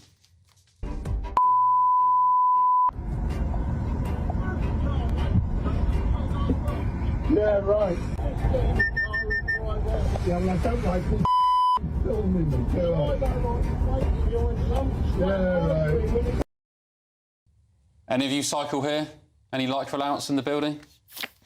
No? No, although I encounter them a lot on the pavements, which drives me absolutely crazy. As well. Yes. Yeah. Right. And when they jump red lights as well. What did you say, sorry? When they jump red lights. They do. They're a bit like the Daily Mail, actually, sometimes. I think cycling's great, but when cyclists behave badly, I do get a bit right-wing, actually. Oh, yeah. Tax them. Tax the cyclists, or stay off the road. Right, coming up, more front pages in just a tick, and a very sweet Christmas message, and he'll be pleased about this, from someone very close to me. Back in a tick. Britain deserves a newsroom that puts the facts and your voice first. Well, and that's what you get on GB News. Lively debates, lively conversation. And we're not afraid to hold power to account. And each other. So join me, Andrew Pearce. And me, Miriam Gates, for Britain's Newsroom, weekdays from 9:30 on GB News. Good afternoon, Britain. Weekdays from midday. I think a lot of you at home are going to be quite annoyed with this. Now, Tesco, the big supermarket chain, appears to have got rid of the famous Christmas trees, instead renaming them evergreen trees. Evergreen There's trees. the evergreen tree. Here we are. So if you're listening on the radio, these are pictures of their boxes of artificial Christmas trees without the word Christmas on them at all, instead calling them evergreen trees. There are still a number of Christmas trees available called Christmas trees. Christmas trees, but I think it has clearly annoyed quite a lot of people. Why do you call them evergreen trees? Can't you just call them Christmas? Just call them Christmas trees. I call them Christmas trees even outside of the time of Christmas. If they look like a Christmas tree, I call them a Christmas tree, don't you? Yeah, I do. And the Conservative leader of the London Assembly, Susan Hall, she's told The Telegraph, it's Christmas. It's a Christmas tree. People don't tend to put up green plastic fir trees for any other reason. It's all stupid nonsense about offending other people and other religions. Well, below that, this is supposed to be a Christian country. We have Christmas. Let's celebrate it, says Susan Hall. Actually, other religions are not offended by the celebration of Christmas in a Christian country. You speak to Hindus and Buddhists and the vast majority of Muslims, they're not in the slightest bit bothered and actually will join in those celebrations as well. It doesn't offend them. But what you've got are marketing divisions within these big companies where you've got Tarquin and Tabitha who feel that we must, you know, do what we can do to not offend the great British public. And the great British public are the ones that are actually buying the product and they're not in the slightest bit offended. Can I just say it offends me that we've got Christmas already and it's not December. GB News, the People's Channel. Join me, Nana Akwe, for an informative, interactive news programme with a difference. It's fun. No, he didn't say that, Dave. I'm so surprised. I think there's an element of truth to that. Join me from 3 p.m. every weekend, only on GB News, Britain's news channel. In the GB Newsroom, we bring you the news as it happens. With our team of dedicated journalists across the UK, we're ready to keep you up to date with what's happening every half an hour, every single day. Bulletin's here on GB News, the People's Channel, Britain's news channel.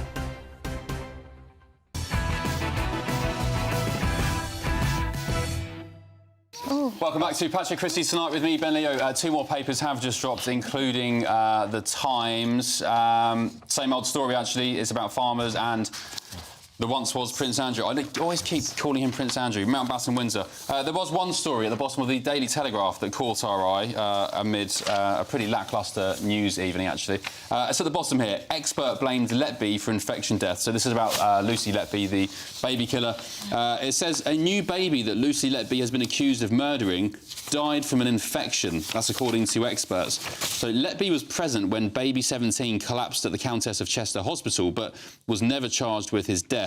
Last month, the prosecution's chief expert at trial said he believed the former nurse interfered with the child's breathing tube. But in fact, this is according to this news story, medical notes show that specialists in Liverpool believe the baby was critically ill and died from a respiratory infection. Candice, what's your thoughts on the whole Letby saga? Is there a question there, or is it just, clear as day? Well, I'm glad that we have a system that can allow for this, where people can come forward, they can say, I dispute this as an expert, I dispute this. There's always the case to be made that maybe we got things wrong. I think that's the beauty of our adversarial legal system. I mean, a lot of this is deeply, deeply specialist medical evidence. And what's fascinating to me is that they can disagree over it. People with the same level of knowledge and expertise can come to two totally different conclusions. So observing this has been quite interesting to me. And I can't say that I have the medical expertise to assess it, but I'm glad that we have a system that does allow for that does allow for possible corrections. Connie, the one thing for me in this case was the sort of diaries and the notes saying from Letby saying, I did it, I'm an evil person. But then viewers were telling me, well, no, that's part of a sort of rehab therapy process where you put your your darkest fears or something, and you basically get them out your system. So I don't know. Yeah, that's what I heard as well. I mean, it's impossible to know. I haven't followed the case closely, but I agree with you, Candice, that it's helpful that we have experts. But then when you have experts on both sides and they're saying contradictory things, then where do you go? You need another expert, and now we're just like this. And how is this is such a tricky case when it comes to medical malpractice for the judiciary, because individual judges aren't able to, they don't necessarily have a medical background, and so they're just relying on what the experts say. And if there are two people saying contrary things, and what we meant to do with this, I think it's one of the most bizarre cases, and obviously tragic because babies have died. You're almost making the case for these specialist cases to be heard by judges instead of juries, but that's not. Or by a jury. Yeah, but by a jury. Yeah, but obviously I'm being facetious because the government's not planning to scrap jury trials for murders. But on a serious point, with with the Letby thing, having read a lot of the evidence from these experts, it seems as though her defence did let her down. I'm not saying, I don't know whether she's guilty or innocent, but it does seem that the conviction was unsafe based on the evidence that was heard in court. I also think as well, a lot of people don't have faith in the NHS maternity system, and I think that's why a lot of people have been defending her, because I think any of us who've been through that know how dysfunctional it is.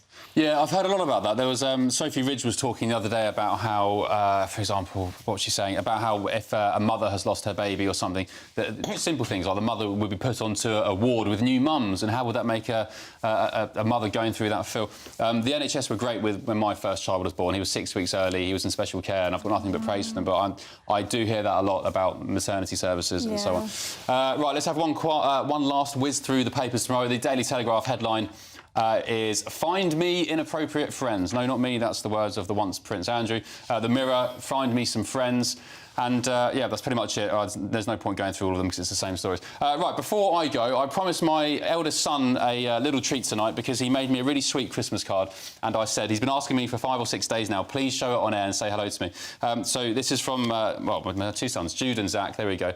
It says, "Happy Christmas, Daddy." And I was particularly touched by the message inside. Of course, I've been working in America this year for 4 months away from home. It says, "To Daddy, even when you're at work, you are still in my heart. Love from Jude and Zach." And to me, there it is. To me, I just, I don't know, I hope it sort of invigorates memories of you and grandchildren and children for Christmas and how beautiful and amazing kids are. So, yeah, thank you, Jude. Thank you, Zach. I love you very much, and Merry Christmas to you. Right, that's it. Patrick Christie Tonight, late edition, is coming up in just a sec. I'll be here. Don't go anywhere. First of all, though, let's get your weather. See you in a sec.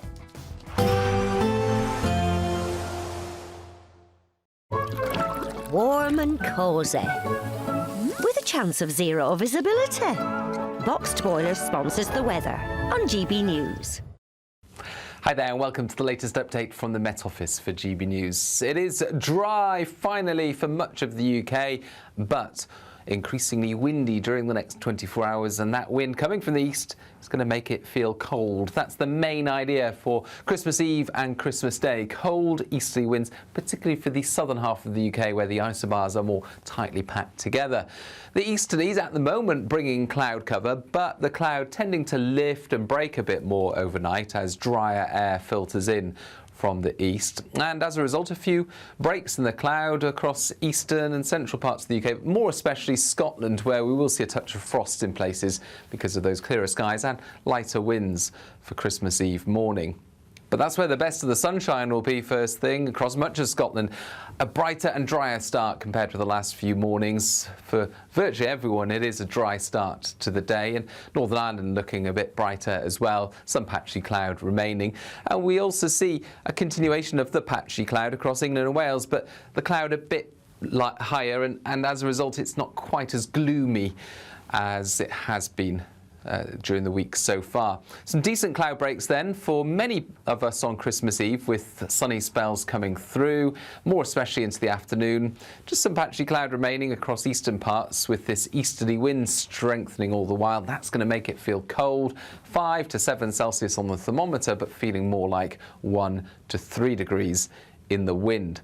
The wind strengthens further on Christmas Day, risk of coastal gales around the south coast first thing, and that wind a key feature, bringing in perhaps the odd sleety shower to the far southwest of the UK. Otherwise it's dry for most and with plenty of sunshine, but feeling really quite raw in the wind, especially if you're in the south or the east. A similar day to come on Boxing Day. Warm and cosy, with a chance of zero visibility. Boxed Boilers sponsors the weather on GB News. Right, coming up in just a few ticks, Patrick Christie Tonight, late edition with me, Ben Leo, just for tonight. Of course, only one story dominates the front pages. The once was Prince Andrew, with more questions to answer over his involvement with Jeffrey Epstein, and also a really interesting interview in The Sun, which I want to share with you, from Kemi Badenoch, the Conservative leader. She's been asked, amongst other things, her tactics at PMQs, getting Brits off benefits, but also, would she rather have a night out with Nigel Farage or Sir Keir Starmer? What about you? Who would you rather have a booze up with, Nigel or Keir? All that and more in just a few ticks. This Christmas, we're giving you the chance to win our biggest cash prize of the year. An incredible £85,000 in tax-free cash could be yours. And we've come to the fabulously festive Aurora Collection Resort here in Lapland to celebrate. £85,000 of tax-free cash really could be yours. For another chance to win £85,000 cash, text cash to 63225. One entry costs £2.50 plus one standard network rate message. Or text bonus to 63225. 5 entries cost £5 plus one standard network rate message. Go to gbnews.com/win. Entries start at £2.50. Call 0903 686 3232. Calls cost £2.50 plus your network access charge. Or post your name and number to GB18 PO Box 8690 Derby DE1 9TT. UK only. Entrance must be 18 or over. Lines close at 4 p.m. on the 30th of January. Please check the closing time if listening or watching on demand. Good luck. From the school run to the home run, watch a new show for all of Britain. He can say whatever he wants. A straight-talking show where all voices are heard. And, you know, when are we going to stop talking about smashing the gangs and actually do it? With the stories that matter from every part of our country. There's a bit of a crash landing there for your Chancellor. Bold, fearless and standing up for you. That's me, Martin Daubney, 3 p.m. till 6 p.m, weekdays, here only on GB News. The People's Channel, Britain's news channel. In the GB Newsroom, we bring you the news as it happens. With our team of dedicated journalists across the UK, we're ready to keep you up to date with what's happening every half an hour, every single day. Bulletin's here on GB News, the People's Channel, Britain's news channel. Westminster's full of talk, but out here, it's the real world. Am I allowed to talk No, now? that's it. This is where it matters, real people and real lives. That's what politics is all about. The fact has Trump made a good start? No. Straight answers, no spin, and just a couple of pints. How many fingers have I got up? About 10. So join me for Lee Anderson's Real World every Friday at 7 p.m, only on GB News. The People's Channel, Britain's news channel. This Christmas, we're inviting you to join the GB News family for an occasion filled with joy. A chance to come together and lift our voices and celebrate what truly brings us closer at this time of year. So whether you're with friends or family or simply in the spirits of the season, we would love to share this special night of carols with you. Carols by candlelight, tomorrow at 8 o'clock, only on GB News, the People's Channel, Britain's news channel.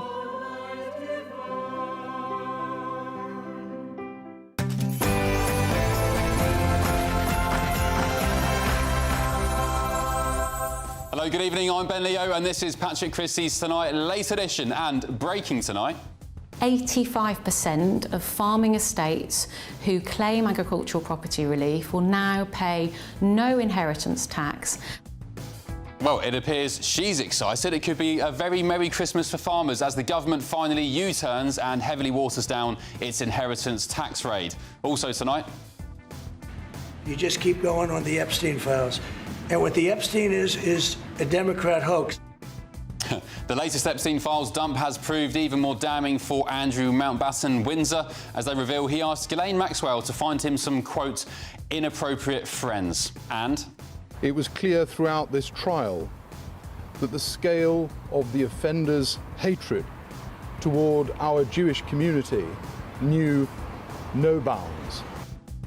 In what could have been the worst attack in British history, 2 men have been convicted for plotting an ISIS-inspired terror assault on Great Britain.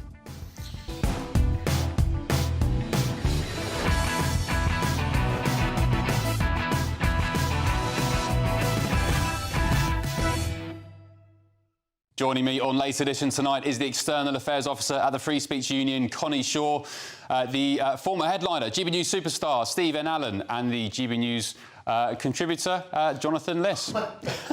First, let's get your news headlines with Sam Francis.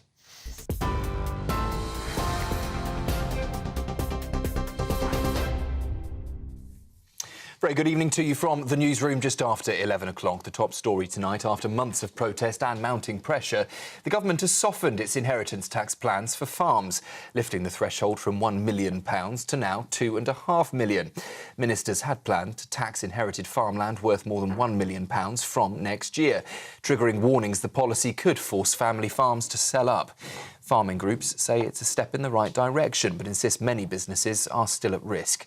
Reform UK leader Nigel Farage has said it's another but a welcome Labour U-turn and a Christmas gift for Britain's embattled rural communities. Well, this government's well known for U-turns, but this is a very welcome U-turn. The raising of the threshold to £2.5 million will make an absolutely enormous difference. Sure, some will argue it needs to be even higher, but it is a massive step in the right direction for small family farms right across the country. In other news tonight, 2 Islamic State extremists have been found guilty of plotting what police say could have been the deadliest terror attack in UK history, intending to target Manchester's Jewish community. A jury at Preston Crown Court convicted 38-year-old Walid Sadawi and 52-year-old Ammar Hussein after they brought assault rifles, handguns and ammunition for a planned suicide attack. Prosecutors said they viewed Jewish people as their primary targets, with Christian victims described as, quote, a bonus. A third man, Bilal Sadawi, was also found guilty of failing to disclose information about the plot, as Greater Manchester Police warned the attack could have caused mass casualties. Russell Brand, the comedian, is facing 2 further criminal charges, including 1 count of rape and 1 of sexual assault, police have confirmed. The Crown Prosecution Service says the new charges relate to 2 additional women, on top of 5 existing charges involving 4 women. Brand has already pleaded not guilty to all previous allegations, which followed reporting by dispatches on Channel 4 and the Sunday Times. He's due at Westminster Magistrates Court in January, with a trial also listed at Southwark Crown Court next June. And in the US, new documents have been released by the Justice Department, part of the long-awaited files linked to criminal investigations into Jeffrey Epstein. Among the 11,000 files is an email asking for inappropriate friends sent from an account signed A at Balmoral to Epstein's associate Ghislaine Maxwell. The 2001 message appears under the alias The Invisible Man. That's a name also linked to an address listed in Epstein's contacts under the Duke of York. The emails, though, don't allege wrongdoing, and Andrew Mountbatten Windsor has repeatedly denied any misconduct. Those are the headlines. Join us again from the newsroom 9:30 tomorrow morning. For now, though, the late edition and Ben.